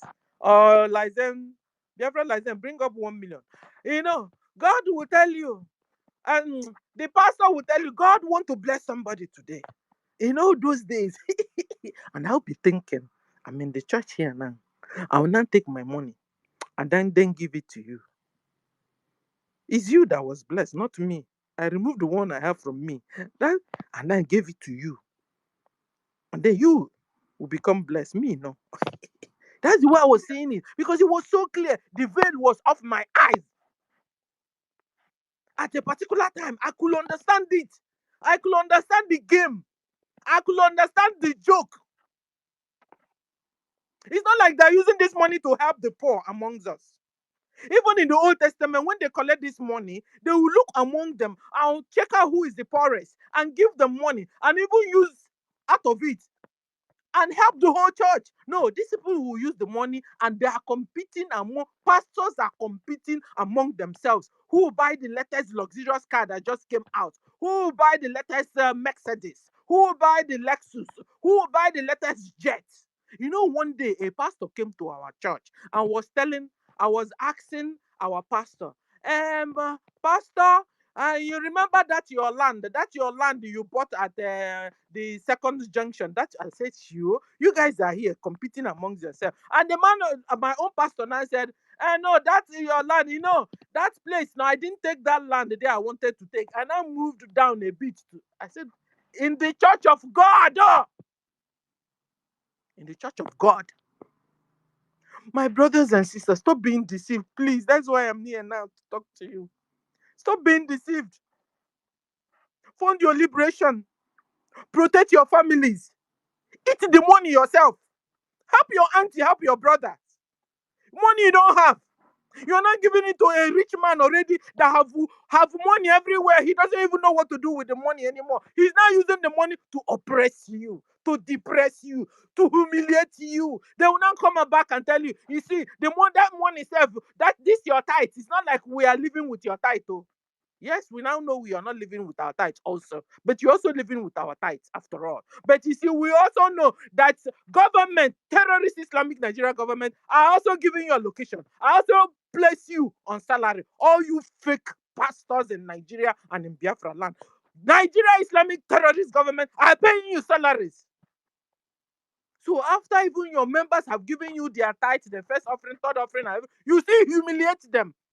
Harass them on your pulpit. Tell them it's not. This is the money you're even giving us. It's not. We are not even. It's not helping us anywhere. And then you will be wondering. Then what? Why am I now wasting my time? Why am I now bringing this little? Meanwhile, your auntie have been calling you. Stella, bring money. I need to go to hospital. Tati, bring money. I need to go and buy milk. Your grandma is calling you in the village. You can't give that. You see, Oh my. Dear friends, wake up. Igbos, wake up. Come out from among them. They're all fake pastors. Who among them are speaking on your behalf? They are killing your brothers and sisters. If not for BDF, Biafra now would have been worse than Kwara. Would have been worse than Boronu. Would have been worse than, give me another, Zamfara. Zamfara is on the run. Do you hear Oyedepo talk? Oyedepo have become deaf, dumb, and blind. That Kwara State are on the run from the hands of Islamic jihadists. Oyedepo can't say anything. How fake are you, Oyedepo? You are a fake man of God. Man of Satan. You know, ladies and gentlemen, you can see some sisters, on our Kanjona sisters, they always hijack sisters more than brothers. You see some sisters, they've been following them years and years and years. These sisters, they used to be millionaire on their own, taking care of their families, taking care of their children and their husbands. But after like 10 years, 15 years in the hands of Oyedepo, in the hands of Adeboye, in the hands of Kumuyi. Kumuyi is the head of Deeper Life. That one dealt with my own sister. You will stay under them years and years. Instead of you getting better, you're getting dry. And they themselves are multiplying. And then you'll be wondering, is God Pasha?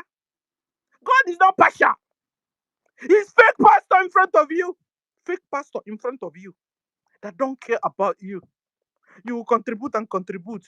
They will go and build schools that even your own children can't even afford to go. You won't be able to pay. So after contributing and all your tithe and everything, it's supposed to be free for you to go to that school for your children. No, your children can't even attend it because they can't pay. This is what my brothers and sisters are experiencing in Nigeria and in Biafra land. And you're telling me you're Christian? That your pastor is a true Christian? Your pastor is a fake man of God. He's a man of Satan. Wake up and smell the coffee. Wake up. I'm shouting here, but it's supposed to be your pastor shouting like I'm shouting, speaking on your behalf of what Islam is doing to you. Islamization is going on in Nigeria and in Biafra land. They are chopping people's head off. They will ask you, you want to be a Christian or you want to be a Muslim? You say you want to be a Christian, they chop off your neck. Who of your pastors are saying that? You are even in the church, you don't even know what's going on. Your pastor don't even know what the news, don't even know what is going on. Or maybe he knows what is going on, has decided not to tell you because, after all, he's part of them. He's under their payroll. Nigeria Islamic terrorist government are paying them. The same way they are doing to the local kings and the community kings. The same thing they are doing to the pastors. Local kings are collecting salaries from Nigerian government. The same thing pastors are collecting salaries from Nigerian government.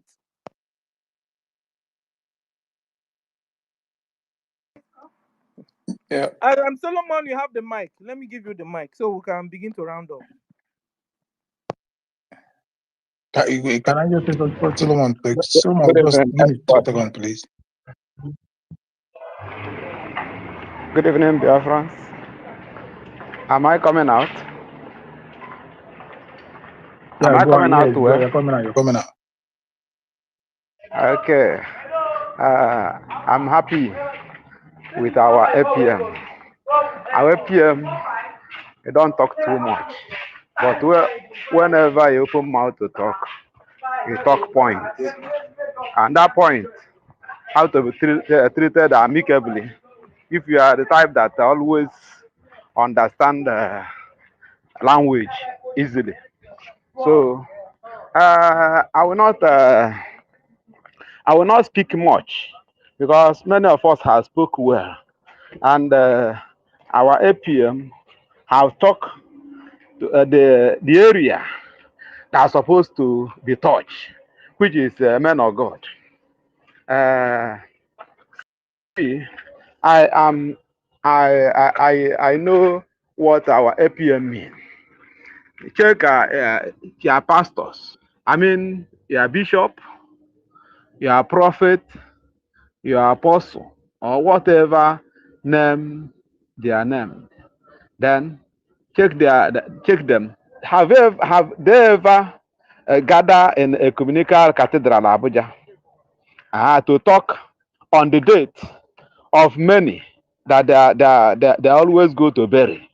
Sometimes they bury 200 at a time. Sometimes you see corpses everywhere. Have they gone to a meeting? I mean, not even to talk on government. Have they gone ecumenically? That's to gather the churches, whatever the name, to talk about the killings going on, the Islam that is instigating the killing, that is sponsoring the killing, so that they will flannize and do whatever thing they want. Islamized everywhere. So they never go and talk about it. So that is the point our APM raised. So this point, if a pastor have come out to condemn it, give us the video. See, the no ministry without a calling.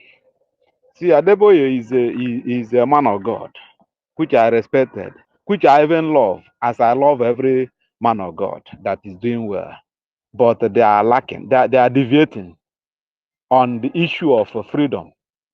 When you preach freedom, you preach totality of freedom, not part of freedom. Maybe you're free from poverty, and you are limited to debt. So which means that na partial freedom. So they are deviating. So that they are deviating. Nine what we are talking about today.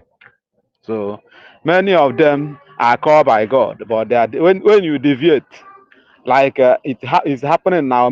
Somebody will be doing well, when you see money from jihadists or from Fulani.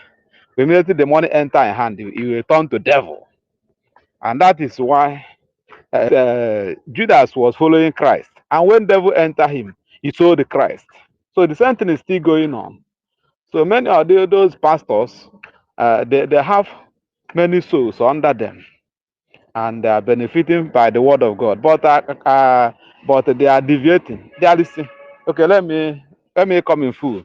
That is a platform of my church in those days, which I belong. So a day come, this thing happened maybe to 7 years ago. Uh-huh. I I posted this issue of struggle into our platform, whether the killing going on in the north. As I posted it, I forgot to the actual topic I posted. Before you know it, the uh, the admin begin to warn me, and before you know it, they remove my name from the platform. So that the platform is for church, not for doing politics, not for doing politics. So the thing vex me, and I leave the church. I leave that church, and anything connected to that church, I I leave it. So even as of Saturday and Sunday, there is a program going on. They invited me. I did not go anywhere.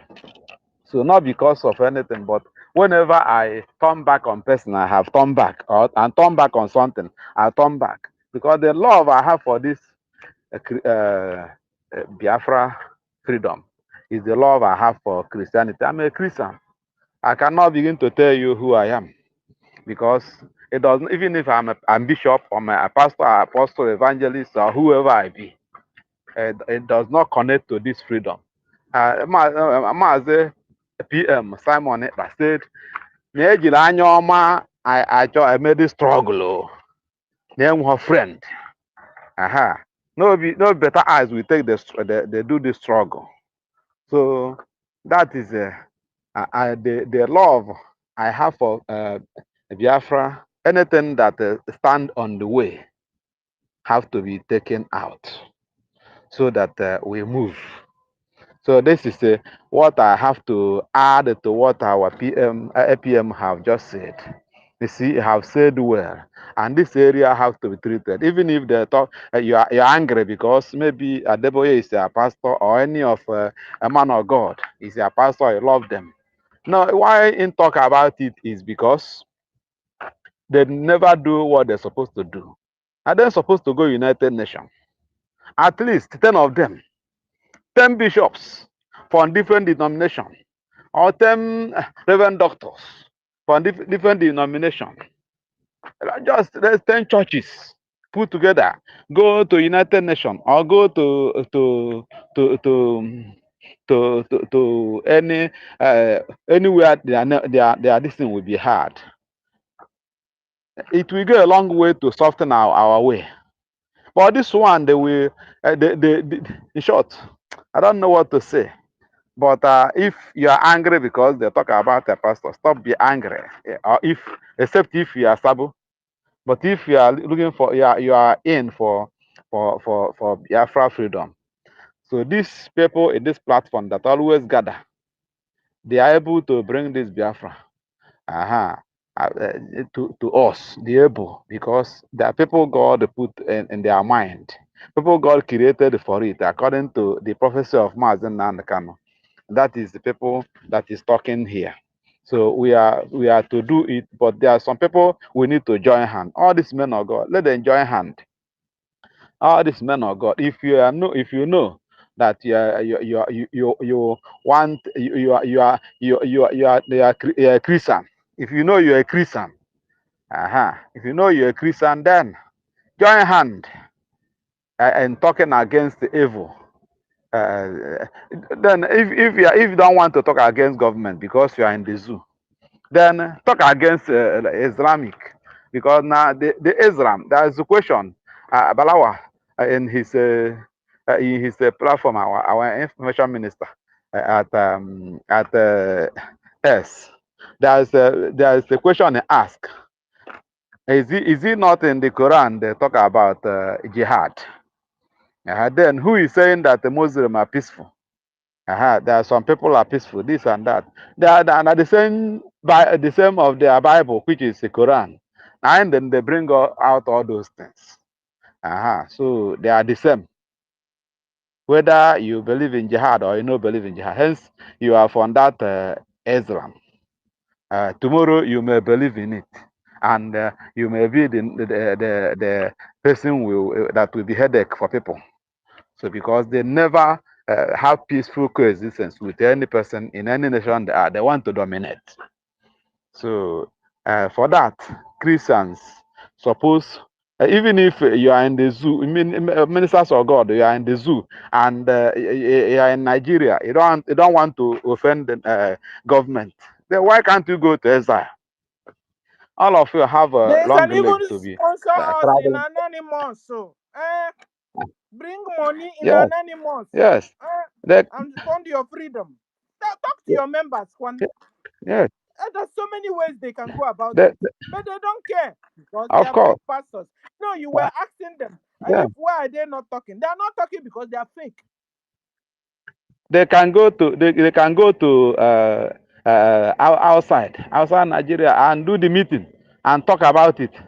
Let them go exile like us. Then they'll be in exile like us and speak boldly, because that's the thing. Solomon. See, there's a pastor. There's a pastor that is running now in the social media. So somebody bring two cow. One man bring two cow in the church. Bring 150 million naira.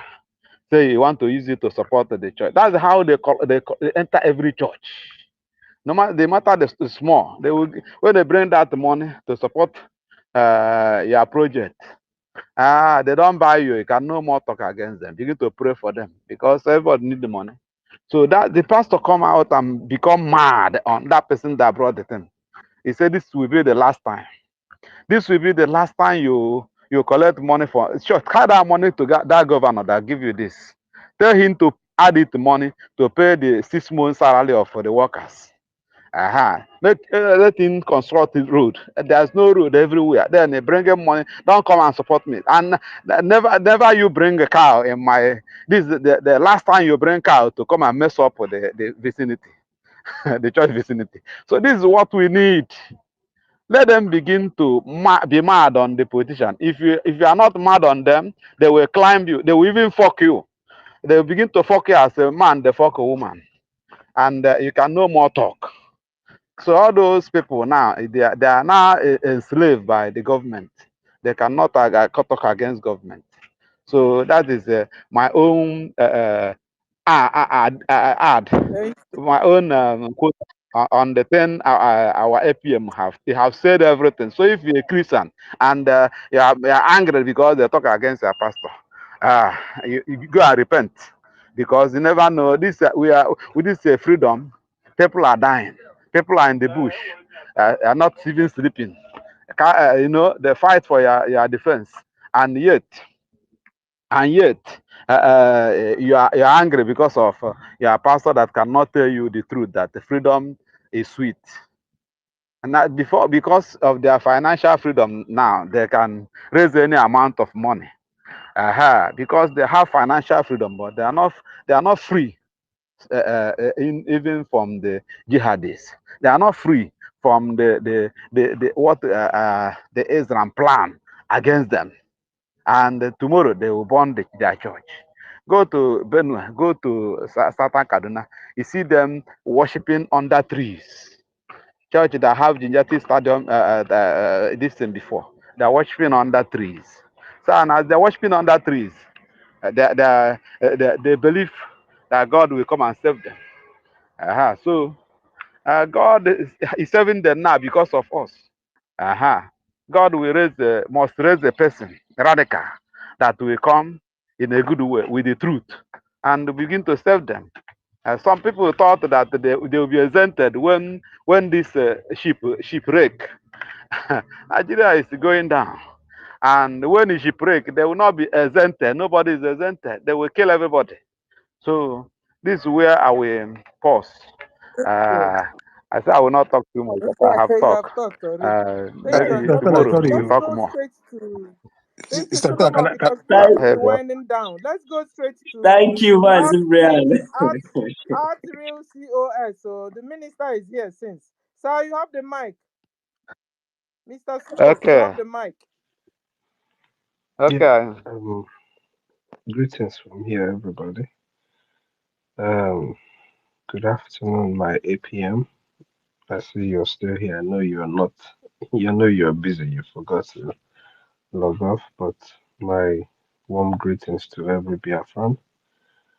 Please, I want to stand on the existing protocols. I don't really feel so good, but I just had to. And today is not a happy day for me. Um, if you don't mind, please, I would please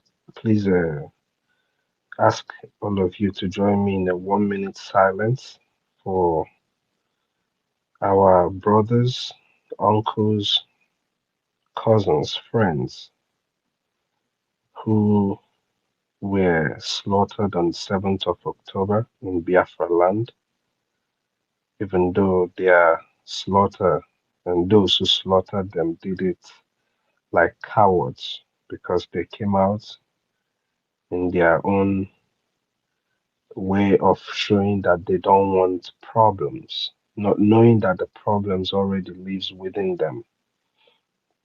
So if you don't mind, please, just a minute of silence before I make my little submission.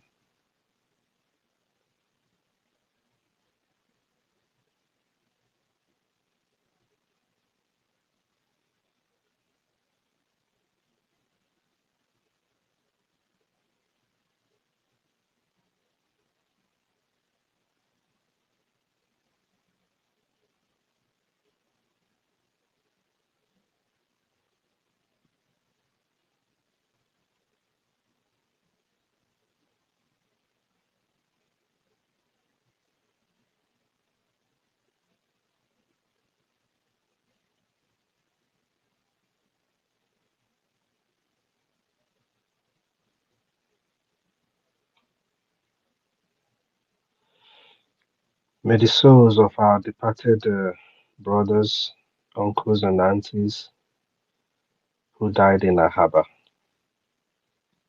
and of course, we remember our friends in Israel who were also slaughtered on October 7th. May their souls all rest with our Maker as we fight on to make sure that such incidents will never repeat itself in our land. He say, He said, thank you, everyone.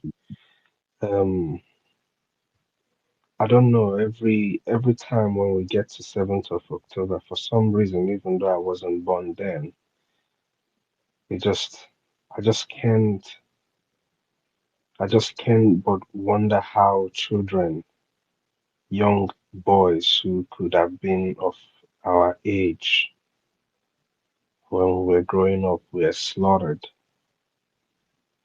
for things they don't even know, for just coming out to say, "Oh, it's okay, we want peace," and they were all slaughtered.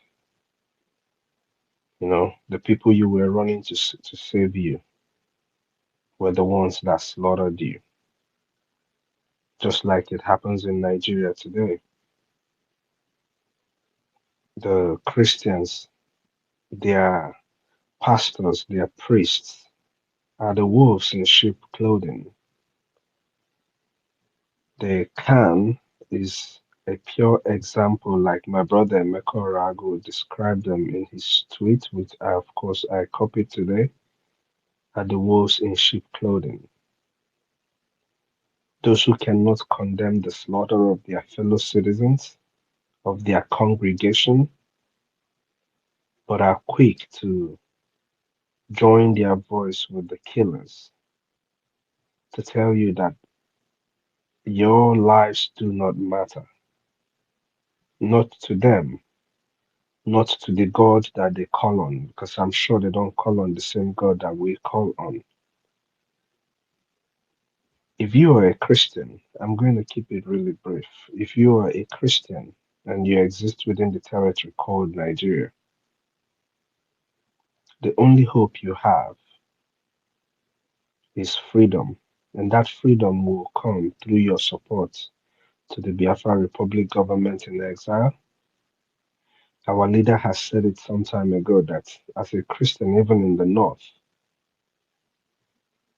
that in Biafra you will have a safe place where you can practice your faith. We want to make this very clear. If you Christians continue to ignore what is going on and we fight our way to freedom of Biafra, do not bring up what our leader has said, because I will stand vehemently to oppose anybody coming to seek refuge when you decided that the children of Biafra could be slaughtered while you sit aside and wait. Now, a lot has been said about the pastors of the Yoruba land and a few of them in our place. But I sincerely want to talk to the pastors of Igbo extracts, the Odumejes and the rest of them. When will you start supporting the freedom of your people? When will all of you become true men of God, speaking to save the lives of your people? It's not just about condemning what is going on, even though you guys are not doing it. When will you do the right thing? I think Apostle Paul said, okwukwe na-enwere ezigbo ọrụ nwụrụ anwụ n'onwe ya. Ndị na-asụ Igbo can translate it. I said it the way I know how to say. Okwukwe na-enwere ezigbo ọrụ nwụrụ anwụ n'onwe ya. All the speaking up, all the condemnation of the atrocities of Nigeria without putting effort to put an end to it is dead. I've said this earlier in a tweet today or yesterday. It don't matter how many senators in the United States condemns the activities of Nigeria. It doesn't matter how many sanctions the Nigerian terrorist states gets from the United States. They can still get arms from the enemies of the United States, who they have been getting arms from. So don't get it twisted. It doesn't matter what the congressmen and women say. It doesn't matter who speaks up in condemnation of Nigeria. The fight for our freedom is in our hands. We are the ones to fight this fight. Our brothers and sisters who live in diaspora, who continue to ignore the cries that we've been crying for the longest of time. I want you to know this. The terrorist governors, political elites, and leaders of our region, the illegitimate governors that exist in our territory, they have for years been systematically killing the young men and women who would actually fight this war when the whistle is blown. They are succeeding in doing that because of the negligence of most of our people in diaspora. Negligence in all ways, speaking up, supporting financially to equip the defense forces that we have. Your negligence is costing Biafra a lot, and it is going to cost us in the future. In old Anambra State, the illegitimate governor, Charles Soludo Nwambafo, or Nwambeke, whatever he is, resulted to crippling our young men and women, people who would actually fight the fight when it starts. In Imo State, Hopeless Uzodinma kills young emo youths like it's no man's business. In Ebonyi State, the imbecilic governor that they have is a walking tool for the Fulani Caliphate, just like his predecessor that created a bubago with Buhari, as the UK intelligence reported, that they were using to slaughter our people. Your negligence, Biafrans who are living in diaspora, is costing Biafra a lot. Our leader Mazen Nandekano told us that the time will come when these terrorists will be massacring and killing us, and he won't be there. And even if he is to be there, nobody is going to command that army. I remember that vividly. I'm sure a lot of people here remembers it. That he will not command that army. I want you to know this. Our leader Mazen Nandekano will not be needing to command an army if he's still in the dungeon. So at some point, our leader is going to be out. But to command an army that does not have the necessary equipment to face its enemy, I'm not sure our leader will do that, because our leader Mazen Nandekano, like my sister Love, our mother Love said, was it yesterday? We can't, I don't know if it was yesterday or today. Onye ga-eduru nwanne ya pụọ n'iru ọgụ ma gbakụta ha azụ. Something in that light that she made mention of. My leader that I know will not send our brothers to the war front ill prepared.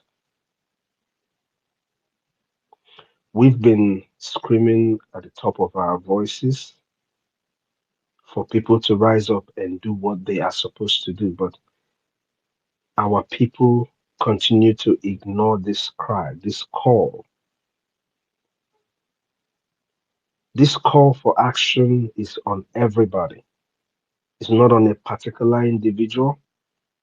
It's not on a particular group of people. It's not on a particular tongue of people. It is a call for the entirety of Biafra. As an Igbo man, it should be your number one responsibility to provide security for our people. A lot of people are hoarding their money right now. But I also want to remind you that the same prophet, our leader, that you said all his words has come to pass, made it very clear that they will seize your money. They will keep that money that you feel you have. Now they're demolishing the properties that you acquired with your money, built, did everything with your hard-earned money. They're tearing it down. They are going to seize your money in the bank, and nothing is going to happen. I mean, if you can see me, I would have said, read my lips. They will seize your money and nothing will happen. Your property, the Biafran government can help you to secure back, to make sure that your property is secure, that your property is yours. But the more you stay under this umbrella of Nigeria, that property that we could have helped you to recover after the war, because there's going to be a war. It's already on. I mean, full blown war, is coming. Those properties that the government of Biafra would help you to get back, they are stylishly demolishing them now. The government is not going to go and start talking about your piece of land that you filled up water to get. If you are in Lagos, if you are in the north, if you are banking with the Nigerian system and you're saving money for whatsoever reason, for whatsoever project, give us that money as IOU loan, and that money will double for you and will be saved. That money will help to save the life of Biafrans. That money will help to make sure that you will have a place you can call home. If you're a man of God, a pastor, a reverend, whatever you choose to call yourself as a man of God, isn't it time that you thought about the security of your congregation? Isn't it time you also partook in the IOU loan of Biafra? IOU loan. You can do this and nobody is ever going to know that you did it. You can give this government your loan and nobody, I mean, nobody will ever know that you did until when you want to let the world know that you did.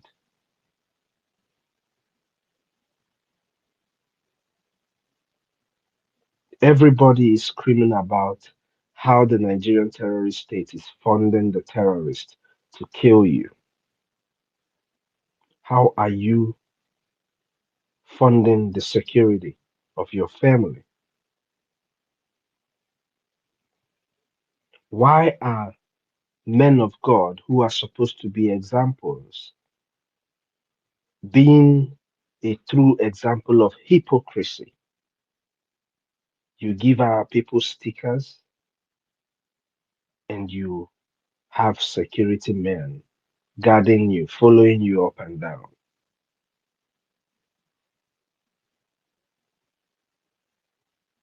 The earlier people understand that the only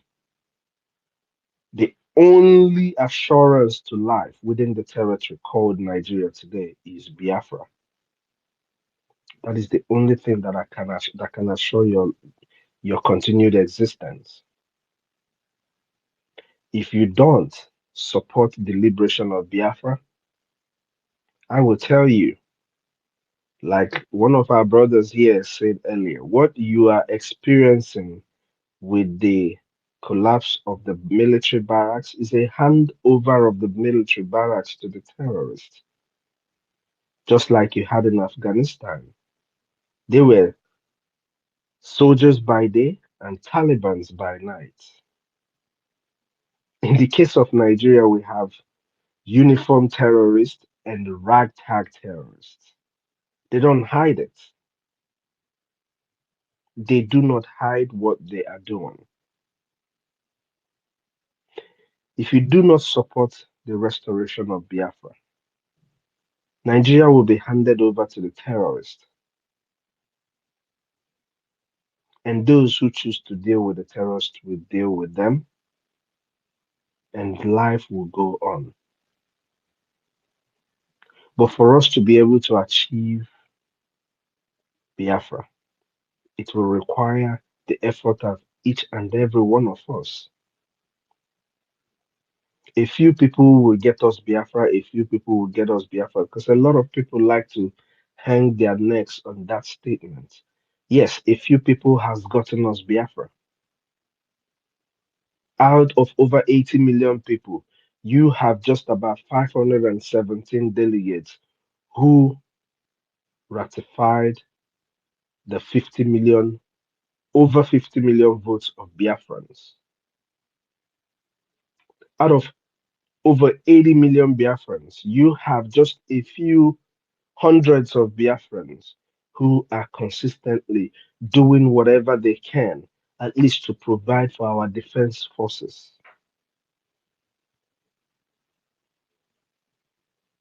We are at serious war. We have tens of thousands of men and women trained. You that is living in your home, how much does it take you to feed your family? How much do you think it takes to feed these men and women?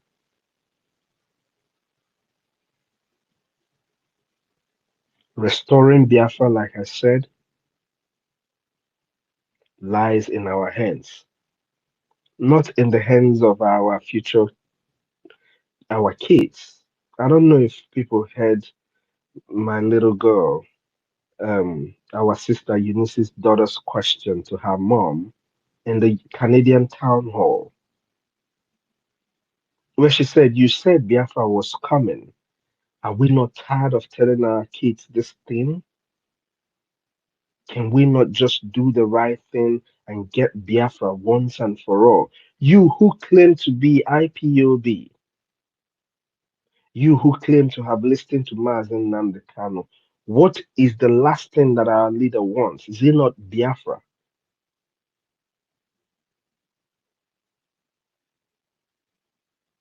Do what you have to do and support Biafra. If you're in homeland, you're not exempted from funding this liberation. It doesn't matter how little it is.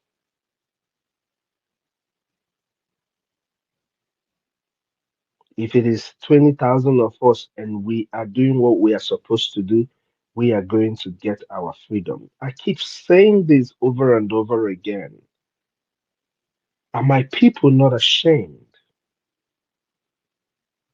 that we have over 2.5 million Biafrans in the United States, over 150,000 followers of our Prime Minister on X, over 5 million Biafrans worldwide who will proudly today tell you that they believe in our leader Mazen Kanu, but we still cannot get 10,000 people to give us $20 every week.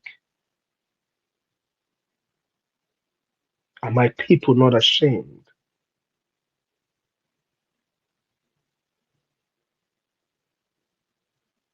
Each person, for that 3 months that I keep saying, just $20 from 10,000 people. Do you know that it amounts to one person giving us $240 in that 3 months out of that 10,000 people? And this is not up to what one person, one of your brothers and sisters that you see here, does every week. That is to explain to you how much we need our people now. We need everybody.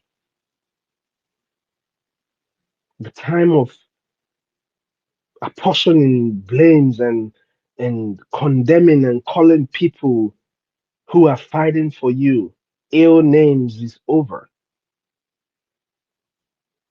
Those who choose to distract us, they can be where they are. We are not speaking about these people. We are talking about genuine Igbo men, Biafrans.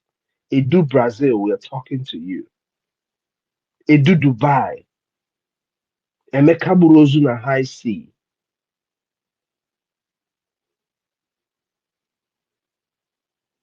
Ifeanyi Money, all of you, whatever your names are, Omego, all of the names that you like to answer.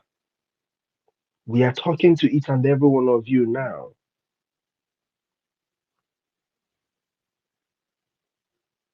You left when you left back home till today. Has it improved or is it getting worse? That would explain to you the future that our people are going to experience in the next 5 years without your support. Nobody fights a war without finances. Wars, you see, war, it has a twin brother, and the twin brother is money.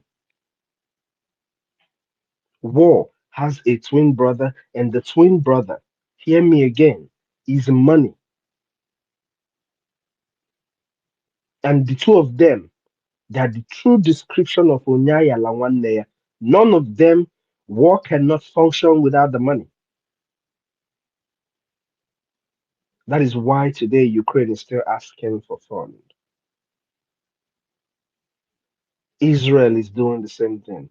Hamas is there in Nigeria taking your natural resources as given to them by the Nigerian terrorist state to use and fight Israel.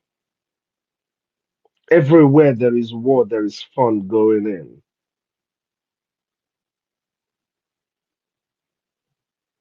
You hear about the distractions in other parts of Africa, Sudan, Somalia.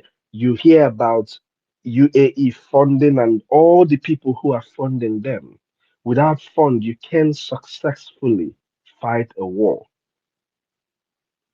which is the reason why the Nigerian terrorist army told the people who are distracting us today, give them a playbook, distract their fund, cut them off from their fund. Everything lies in our abilities to fund this very fight that we are on. If we don't do what we are supposed to do, I want to repeat this thing again. We are going to experience something worse than anything you've ever heard in history. I am telling you this because the Fulanese are monsters. They are in Kwara, they are taking all over, they're taking over all the places, the territories that are surrounding Biafra. So that when they hear Pierre, they will get into the keke that one of our own Ifulefu, what is the fat pig's name? The one from Imo State, Kubana chief priest or whatever he's called, the keke that he bought and gave to them, that will be their easy transport to enter into the little villages everywhere to kill our people. I have been saying this over and over again. Biafrans, wake up. If you are in diaspora, anywhere in diaspora, and you have the capacity to fund this government, do it. We've explained to people over and over again what a government in exile is. It is left to you. It's up to you now to look it up. Check what it is truly. Check even the country where you live in. They might have gotten their own independence using a government in exile.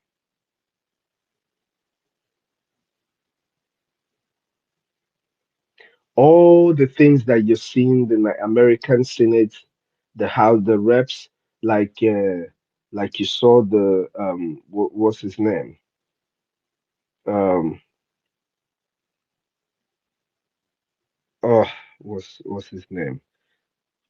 Riley Moore. You know, Riley Moore is the representative of West Virginia, second congressional district. Like all you see him writing and saying, all of that is because of the effort of the Biafra Republic government in exile. I had to say this for you to understand that this government in exile is not only recognized as a government in exile, but respected. Please do your part. Please do your part. In all over the world, we are the only people who are fighting a war that are still on the media begging people every day and night to make donations. And stop waiting for those who you call millionaires and billionaires.